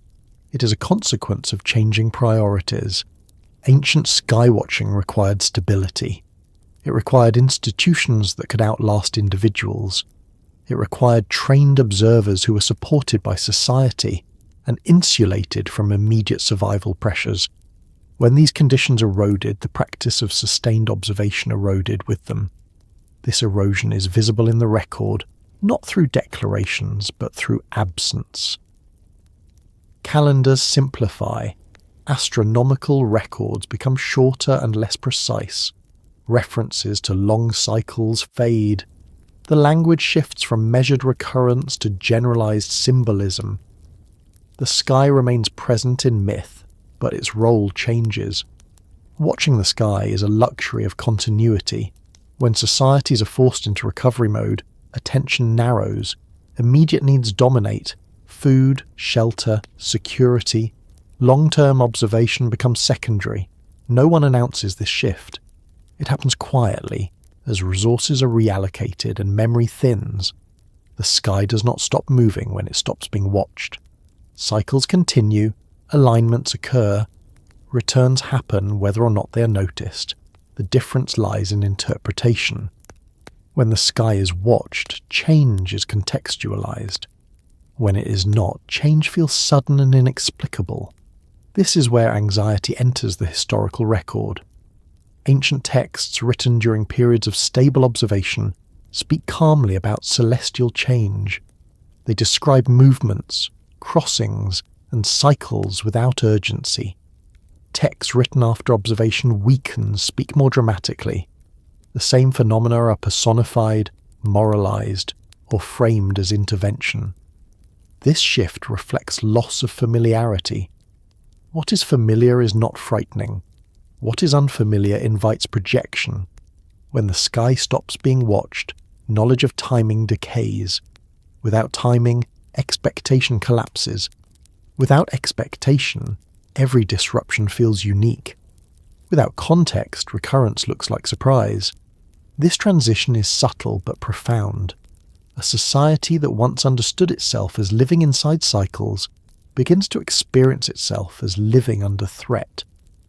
The same events that were once anticipated become interpreted as punishments or omens. This change is not theological, it is epistemological. The ancient sky, when watched continuously, functioned as infrastructure. It supported calendars, rituals, and governance. When that infrastructure eroded, the sky became narrative rather than reference. Narrative can preserve meaning, but it cannot preserve precision. Precision requires discipline. Discipline requires continuity. Continuity requires institutions. When institutions fracture, discipline falters. The end of sky watching often coincides with political instability. When authority shifts rapidly, long-term projects lose support. Observatories decay. Record-keeping becomes inconsistent. Knowledge becomes localized. This localization fragments understanding. Different regions preserve different fragments. The shared framework dissolves. Without a shared framework, coordination fails. Societies lose the ability to situate themselves within larger patterns. Short-term thinking dominates. This short-term thinking accelerates instability. Expansion occurs without restraint. Resource use intensifies. Complexity grows unchecked. Ironically, the neglect of skywatching often precedes collapse rather than following it. The loss of long-term awareness removes a stabilizing force. Societies push beyond sustainable limits because they no longer recognize approaching boundaries. Ancient texts hint at this dynamic indirectly. They describe periods when gods no longer communicate clearly, when signs are misread, when warnings go unheeded. These passages are often interpreted as moral failure. They can also be read as breakdowns in observational continuity. When the sky is no longer watched carefully, signals become ambiguous. Ambiguity breeds misinterpretation. Misinterpretation breeds reaction. Reaction is dangerous. It prioritizes immediacy over alignment. Skywatching trained societies to think slowly. It reinforced patience. It demanded humility. When that discipline faded, impatience filled the vacuum. This impatience manifests in texts as noise. The gods complain of clamour. The world becomes loud. Excess accumulates. These metaphors describe social acceleration. Acceleration destabilizes systems designed for slower rhythms. The sky moves slowly. Its cycles demand long attention. Societies that lose the ability to attend slowly lose alignment. This misalignment does not produce immediate collapse. It produces drift.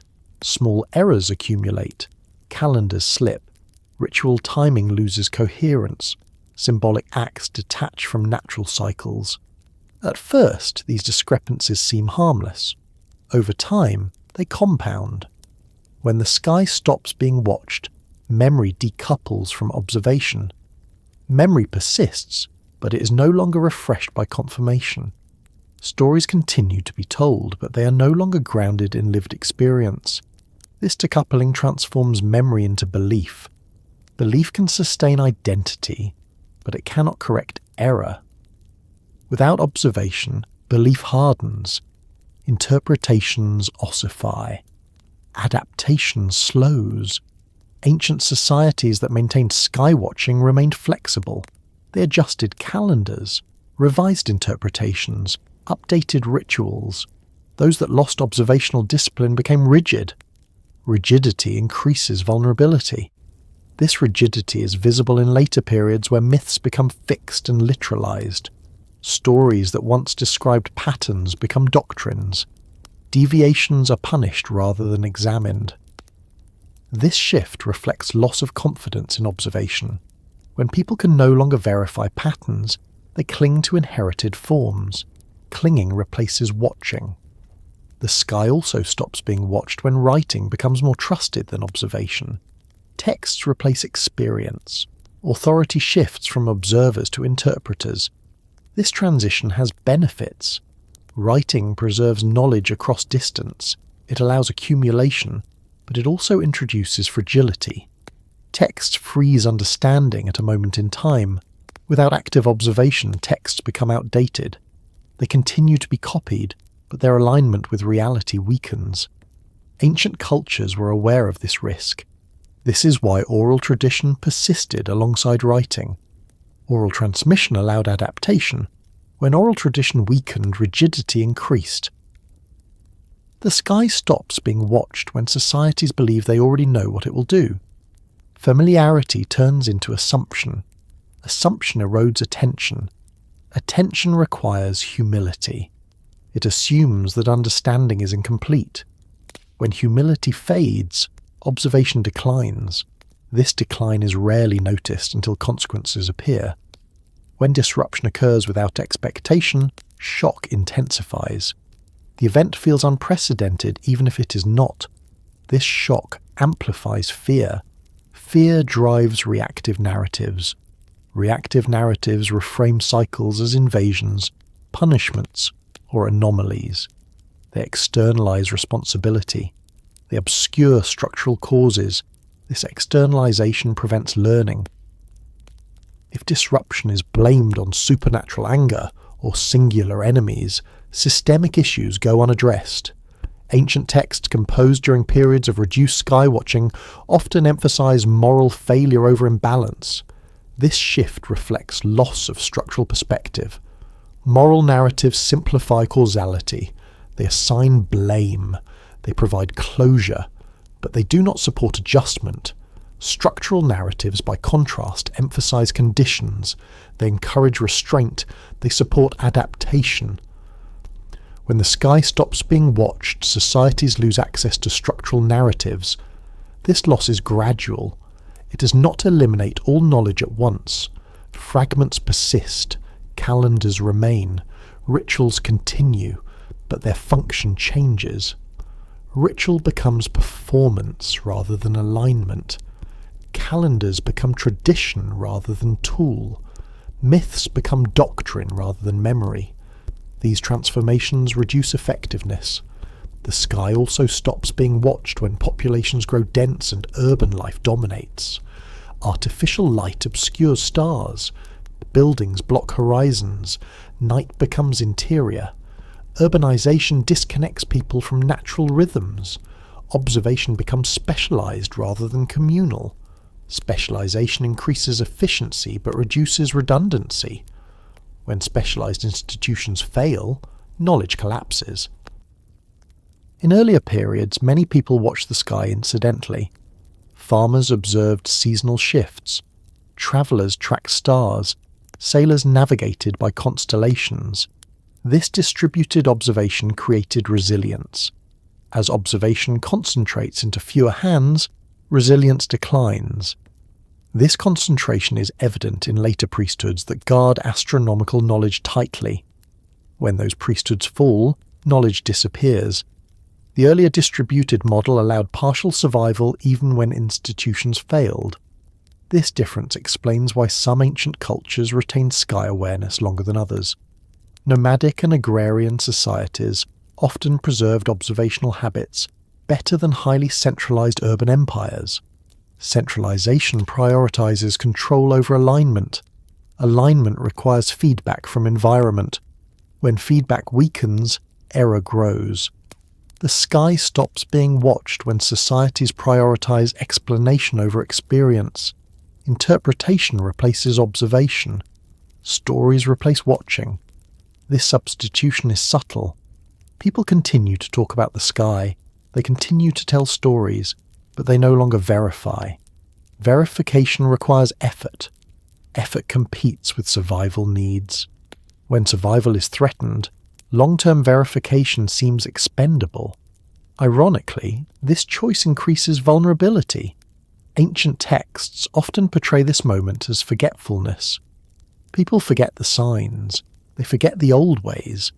Forgetting here means losing the habit of attention. This forgetting is not willful, it is circumstantial. The consequences are delayed. The sky continues its cycles. When a transition occurs, society is unprepared. Unpreparedness amplifies damage. Damage reinforces fear. Fear further discourages calm observation. This feedback loop accelerates collapse. The loss of sky watching also alters time perception. Without long cycles, time compresses. Only immediate concerns matter. Planning horizons shorten. Short horizons encourage exploitation. Resources are consumed quickly. Future costs are discounted. Ancient societies that lost long-term time awareness often experienced rapid overexploitation, followed by abrupt collapse. This pattern is visible archaeologically. Periods of intense building followed by abandonment. Rapid expansion followed by sharp decline. The absence of skywatching removes a natural brake on ambition. Ambition without alignment leads to fragility. The sky, when watched, reminds societies of limits. It demonstrates that some processes cannot be rushed. It enforces patience. Without that reminder, impatience dominates. Ancient texts subtly link hubris to loss of cosmic awareness. Characters who ignore signs or mock observation invite disaster. This is not moral condemnation. It is structural critique.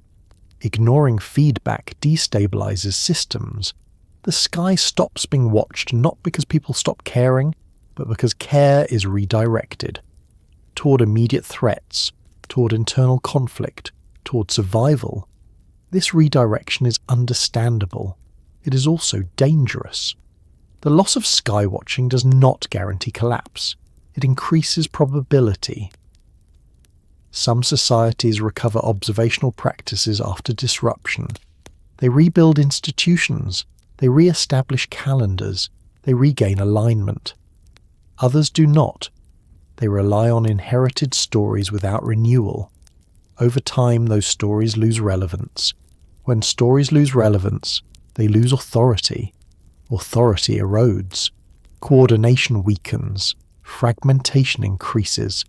This fragmentation appears in texts as confusion, conflicting myths, competing interpretations, loss of consensus. Consensus is necessary for large-scale preparation. Without it, response becomes fragmented. The sky, when watched collectively, provides a shared reference. When ignored, shared reference disappears. This disappearance has political consequences. Without shared temporal framework, legitimacy becomes contested. Different groups claim different interpretations. Conflict replaces coordination. Ancient societies that endured longest invested in shared observation. Even when specialized observers existed, their work was embedded in communal practice. Festivals aligned with celestial events. Agricultural rituals reinforced observation. Navigation taught stars. This integration preserved sky awareness even when institutions weakened. When integration failed, sky watching became esoteric. Esotericism increased fragility. The loss of sky watching also affects memory. Without observational confirmation, memory drifts. Stories detach from reality. Over generations, distortion accumulates. Distortion alone is not fatal. Without correction, it becomes dangerous. Correction requires observation. When the sky stops being watched, correction stops. Ancient texts rarely lament this directly. They imply it through absence, through silence, through sudden shifts in tone. Calm gives way to urgency. Measurement gives way to metaphor. Expectation gives way to prediction. These shifts signal loss of observational grounding. The modern world often misreads these shifts as evidence of ancient superstition.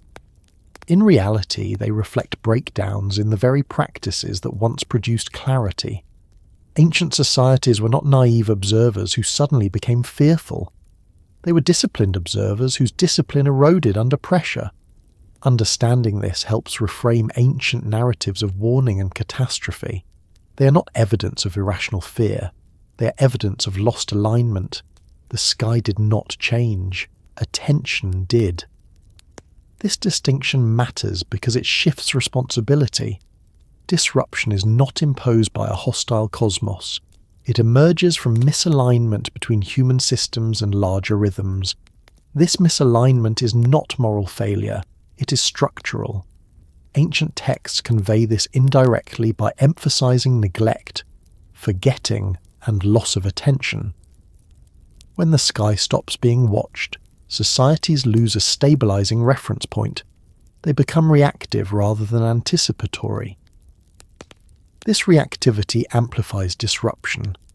As this exploration continues, attention will turn toward what happens after this loss, how cycles are remembered without observation, how expectation persists without confirmation, and how societies live within patterns they no longer consciously track, guided by memory rather than measurement. The sky does not need to be watched to continue, but societies that stop watching lose their ability to move with it. When ancient records fall silent about long cycles, it is tempting to assume that the cycles themselves ended, that whatever pattern once governed resets, returns, or large-scale change simply ceased. This assumption feels intuitive to modern minds conditioned to trust documentation as proof of existence. If something is not written down, we assume it did not happen. But ancient texts invite a different interpretation, one that is quieter and more unsettling. Perhaps the cycle did not end at all. Perhaps the record did. Throughout ancient history, disappearance of evidence rarely coincides neatly with disappearance of phenomena. Rivers do not stop flooding because chronicles end. Seasons do not halt because calendars decay. The sky does not abandon its motions because no one is watching closely enough to describe them. Cycles, by their nature, do not require acknowledgement to continue. What does require acknowledgement is understanding. When long counts fade from the record, when references to great returns become symbolic rather than measured, when precision gives way to metaphor, the change does not necessarily signal an end in reality, it signals an end in attention. Recording stops long before movement does. Ancient civilizations were acutely aware of this distinction, even if they did not articulate it explicitly. Silence in the record is often framed not as peace, but as ignorance. Later texts speak of forgetting, of loss of wisdom, of signs no longer understood. These laments do not describe a world that has stabilized permanently. They describe a world that has become harder to read. This difficulty in reading does not eliminate structure. It obscures it. Cycles large enough to matter at the scale of civilizations do not announce themselves clearly within a single lifetime. They require continuity of observation across generations. When that continuity breaks, the cycle does not vanish. The reference frame does. This is why ancient texts sometimes speak of the same event as unprecedented, even when earlier versions of the same event exist in older myths. The experience feels unprecedented because the memory of recurrence has weakened. Without record, recurrence looks like novelty. Novelty invites fear. Familiarity invites preparation. The question of whether the cycle ended or recording stopped is therefore not abstract. It shapes behaviour. A society that believes a cycle has ended assumes stability. It expands confidently. It invests in permanence. It grows complex and dense. A society that believes a cycle continues, even if it cannot see it clearly, behaves with restraint. Ancient texts written during periods of diminished observation often reflect this tension. They oscillate between confidence and anxiety. Confidence that the present order is secure, anxiety that signs are no longer legible. This oscillation suggests uncertainty rather than conclusion. There is also the practical reality of record survival. Writing materials decay, archives burn, languages change, political shifts erase continuity. A gap in records is far more likely than a gap in celestial motion. Ancient scribes understood this vulnerability. This is why they relied so heavily on redundancy. Multiple copies, oral transmission, ritual reinforcement. When these systems failed, loss accelerated. The absence of long cycle references in later periods may therefore reflect institutional collapse rather than cosmic resolution. The institutions that tracked long cycles were fragile. They required resources, training and stability. When those conditions disappeared, so did the records. The sky did not simplify. Society did. This simplification is visible archaeologically. After major disruptions, societies often revert to shorter planning horizons. Calendars focus on seasons rather than ages.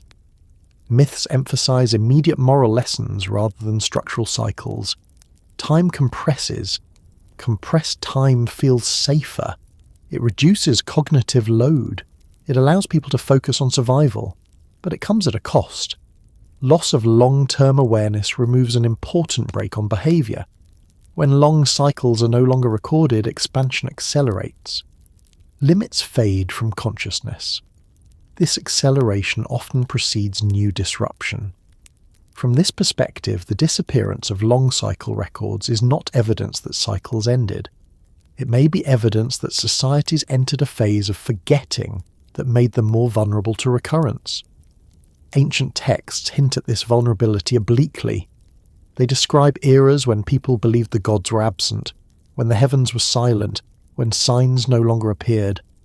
These descriptions are often interpreted theologically. They can also be read epistemologically.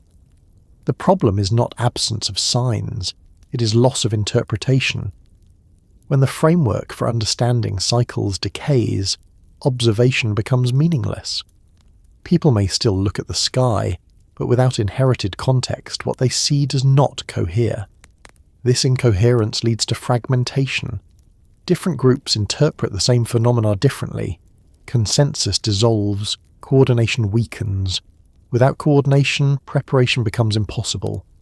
This breakdown explains why later societies often reinterpret ancient cycles as singular prophecies rather than ongoing patterns.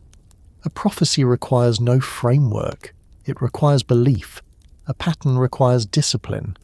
Belief is easier to sustain than discipline. The question of whether the cycle ended also touches on scale. Cycles large enough to shape civilizations may span thousands of years. Entire cultures can rise, flourish, and collapse within a single phase. From within that lifespan, the cycle feels invisible. Ancient societies that maintained long counts did so precisely because they understood this limitation. They knew that direct experience was insufficient. Recording extended perception. When recording ceased, perception contracted. This contraction does not mean the cycle resolved. It means the cycle outpaced memory. There is also the issue of selection bias. Ancient records that survive to the present are not representative of everything that was written. They are fragments, survivors of accidents. The absence of a record cannot be taken as proof of absence of phenomenon. Ancient scribes themselves acknowledged this. They often lament missing tablets, lost knowledge, broken lines of transmission. These laments appear repeatedly across cultures. If cycles truly ended, one might expect ancient texts to celebrate permanence, to announce that instability was over, to proclaim a final order. Such declarations are rare. Instead, texts express uncertainty. They speak of diminished ages, of shortened lifespans, of reduced clarity. These are not signs of completion, they are signs of contraction. The idea that a cycle ended implies resolution. Ancient texts rarely offer resolution, they offer continuation under constraint. This is consistent with how ancient people understood systems. They did not expect problems to be solved permanently, they expected them to be managed repeatedly. The question itself, did the cycle end or did we stop recording it, reflects a modern desire for closure. Ancient thinking was comfortable without it. From the ancient perspective, the more relevant question would be whether alignment was maintained. If alignment weakened, disruption followed regardless of whether the cycle was consciously acknowledged. Cycles do not require belief, they require only conditions. This distinction undermines modern debates that hinge on belief or disbelief in ancient cycles. Whether one believes in them is irrelevant. The behaviour they encode operates independently of belief. Ancient societies encoded these behaviours into memory, ritual, and restraint. When recording stopped, memory carried on imperfectly. Ritual persisted. Restraint weakened gradually. This gradual weakening is more dangerous than abrupt loss. It creates the illusion of stability while vulnerability increases. The absence of recorded cycles in later periods may therefore be a warning rather than a reassurance. It may indicate that societies entered phases where they no longer recognized approaching boundaries. The archaeological record often supports this. Periods with fewer long-term records coincide with rapid expansion, monumental building, and increasing inequality. These periods often end abruptly. The pattern suggests that forgetting long cycles does not prevent resets. It accelerates them. Ancient texts sometimes allude to this indirectly by portraying figures who dismiss old knowledge as obsolete. These figures often preside over decline. This narrative is not moral condemnation. It is structural observation. When memory of cycles fades, systems overshoot. This overshoot invites correction. Correction arrives regardless of whether it is anticipated. The cycle does not need to be recorded to operate. Recording only affects preparedness. This perspective reframes the silence in ancient records not as comfort but as vulnerability. Silence does not mean calm, it means blindness. Ancient cultures that endured longest were those that managed to preserve some awareness of long cycles even as institutions changed. They may have lost precision, but they retained orientation. Orientation does not require detailed charts, it requires expectation. Expectation persists longer than measurement. This persistence is visible in how later societies still speak of ages, returns and renewals, even when they no longer track them precisely. The language remains, though diluted. This dilution produces ambiguity. Ambiguity produces speculation. Speculation replaces preparation. Modern fascination with ancient cycles often arises from this ambiguity. Without context, fragments invite imagination. Ancient societies were less imaginative about these matters than modern audiences assume. They were pragmatic. Cycles mattered because they shaped behaviour, not because they inspired wonder. The disappearance of detailed recording may also reflect intentional withdrawal. Knowledge that no longer serves stability may have been allowed to fade. This possibility should not be dismissed. Ancient societies sometimes chose not to preserve certain knowledge if it was deemed destabilizing under new conditions. If a population could no longer support long-term preparation, retaining knowledge of distant cycles might increase anxiety without benefit. In such cases, forgetting becomes adaptive. This selective forgetting does not end the cycle. It changes the society's relationship to it. The cycle continues. Society becomes reactive rather than anticipatory. Reactive societies experience resets as shocks. Anticipatory societies experience them as transitions. The difference lies not in the event, but in preparedness. Ancient texts rarely present the end of cycles as a solved problem. They present it as a lived condition. Even when long counts stop appearing, shorter cycles remain. Seasons, rituals, social resets. These smaller cycles mirror the larger ones. They keep the logic alive at reduced scale. This mirroring suggests continuity. The pattern persists even when its full extent is no longer visible. The sky does not suddenly simplify. Human attention does. Attention is a finite resource. When it is consumed by survival, conflict, or expansion, less remains for observation. The loss of recording is therefore not mysterious. It is expected. What matters is what fills the gap.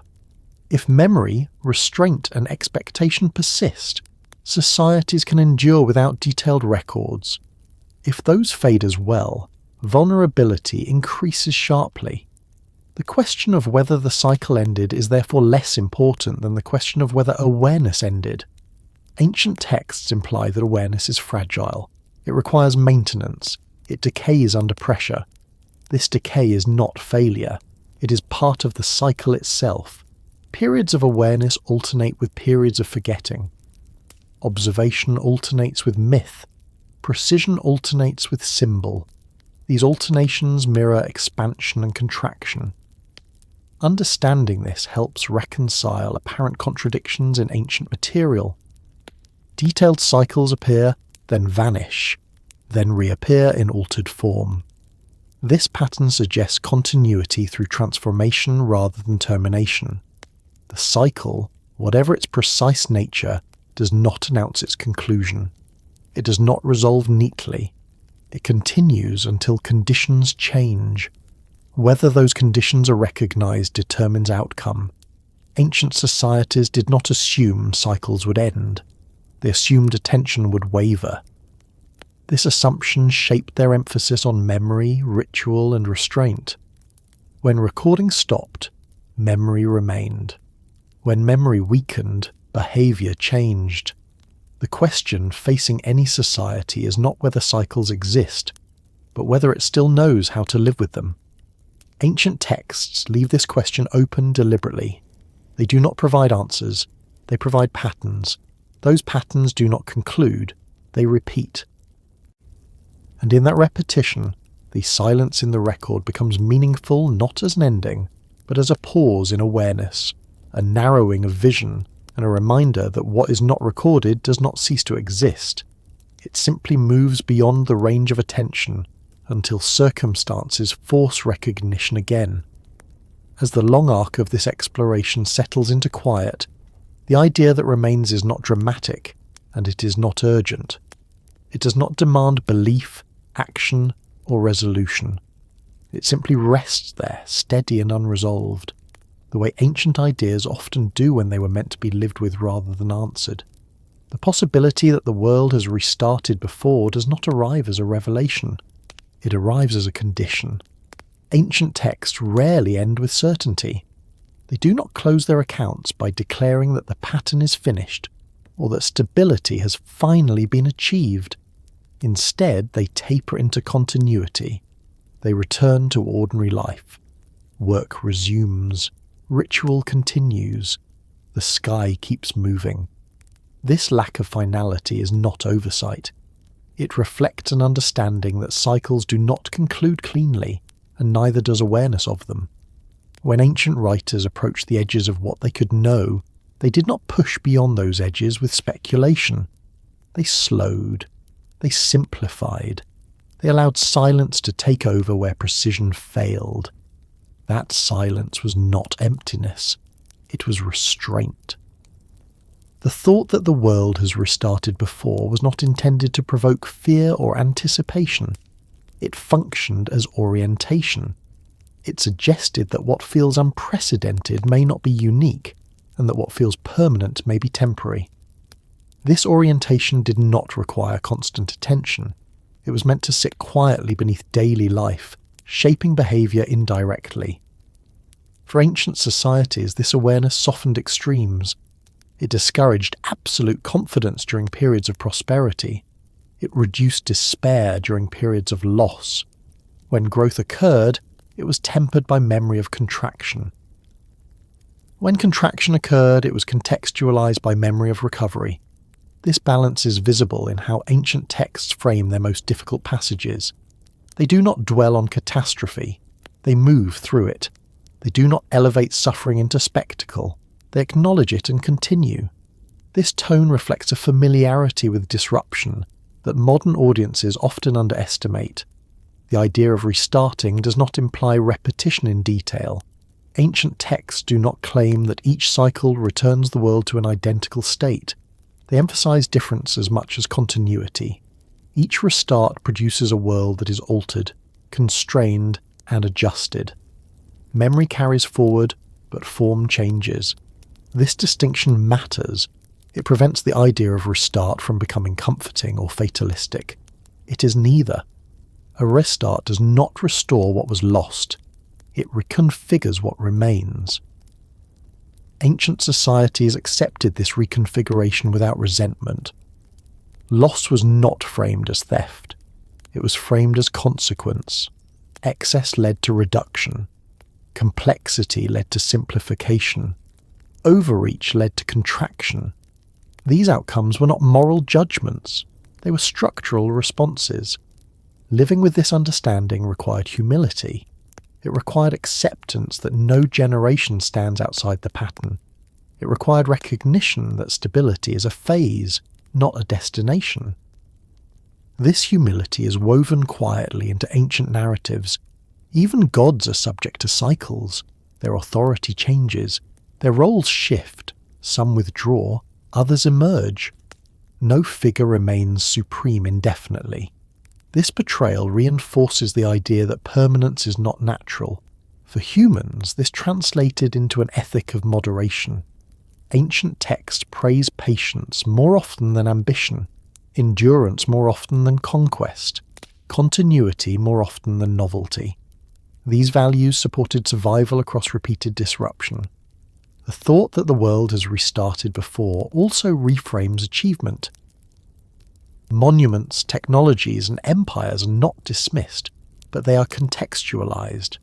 They are expressions of a phase, not proofs of transcendence. Their disappearance does not negate their value. It places them within a larger rhythm. This rhythm is not cyclical in a simple, comforting way. It does not guarantee renewal at the same scale or with the same abundance.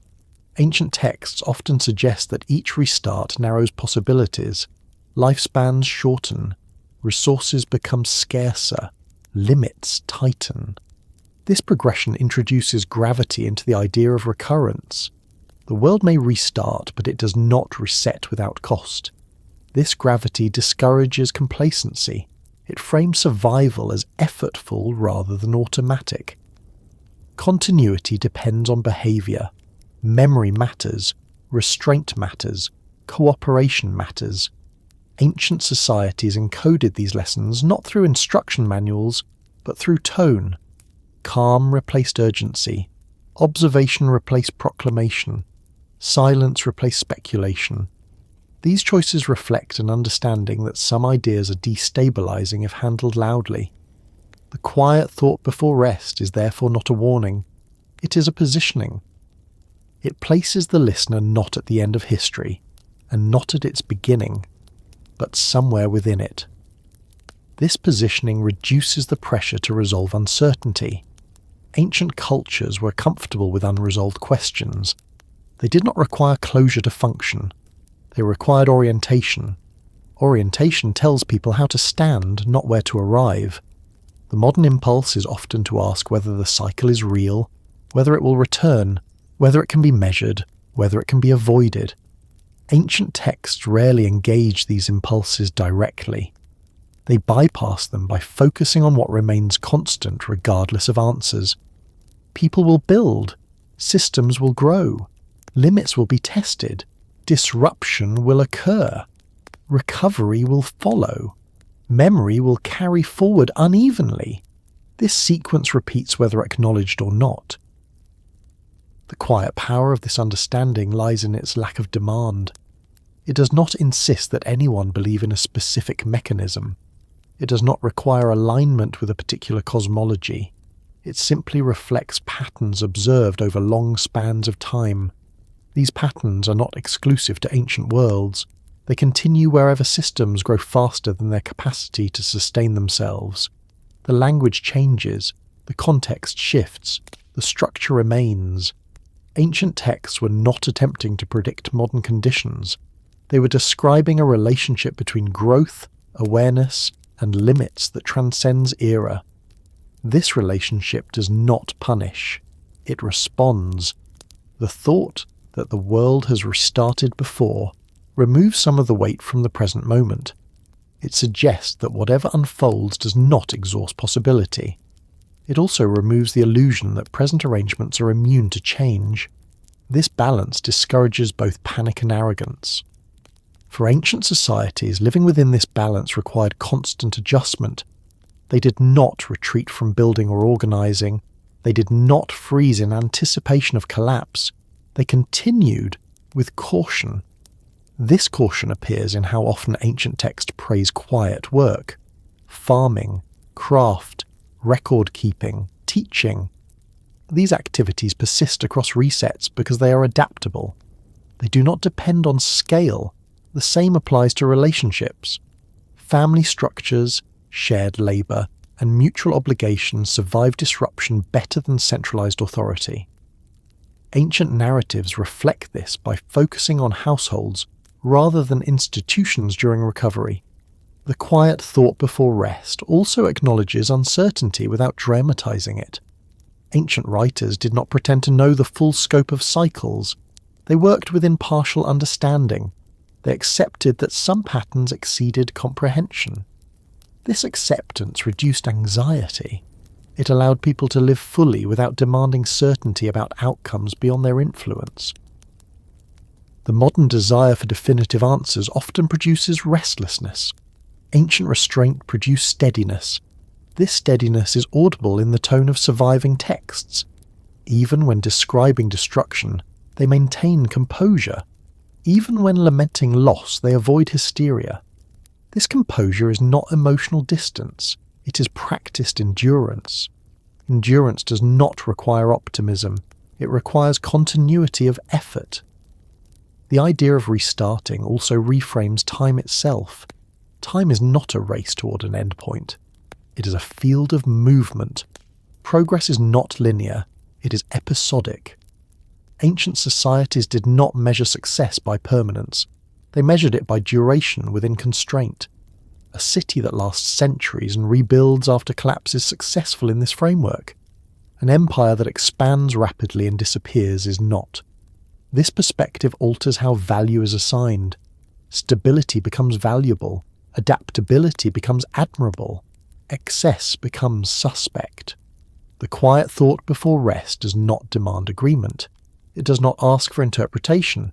It simply lingers as a possibility that changes how other ideas are held.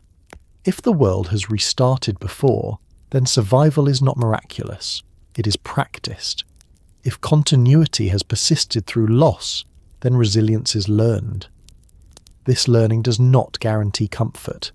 Ancient texts do not promise comfort. They promise continuity under conditions of restraint. Restraint is often misunderstood as limitation. In ancient contexts, it was protection. Protection against overreach. Protection against fragility. Protection against forgetting. The greatest danger implied in ancient narratives is not external threat. It is loss of orientation. Forgetting how to live within limits. Forgetting that growth carries cost. This forgetting is portrayed quietly, through neglect rather than rebellion. People stop watching. They stop measuring. They stop listening to memory. The consequences arrive later. The quiet thought does not accuse, it observes. Observation is the foundation of ancient wisdom. It precedes explanation. It outlasts doctrine. The world restarting is not presented as a singular event. It is presented as a tendency. Systems reset when pushed beyond sustainable thresholds. This tendency does not require cosmic intervention. It emerges from interaction between complexity and constraint. Ancient societies did not separate human systems from natural ones. They saw them as intertwined. Disruption in one echoed in the other. This integration is why celestial cycles, environmental events, and social collapse appear together in ancient texts. They were not categorized separately. They were experienced together. The quiet thought before rest acknowledges this integration without analyzing it. It allows the listener to hold the idea without resolving it. Resolution is not always useful. Some ideas function better when they remain open. The idea that the world has restarted before encourages gentler expectations. It tempers urgency. It suggests that continuity does not depend on extraordinary intervention, but on ordinary practices repeated patiently. Ancient societies survived not because they anticipated everything, but because they adapted continuously. Adaptation does not require foresight of specifics. It requires alignment with limits. Limits are not enemies. They define space within which life can persist. The quiet thought does not elevate humanity above cycles. It places humanity within them. This placement reduces burden. It removes the expectation that any generation must solve permanence. It shifts focus to stewardship. Stewardship emphasizes care rather than control.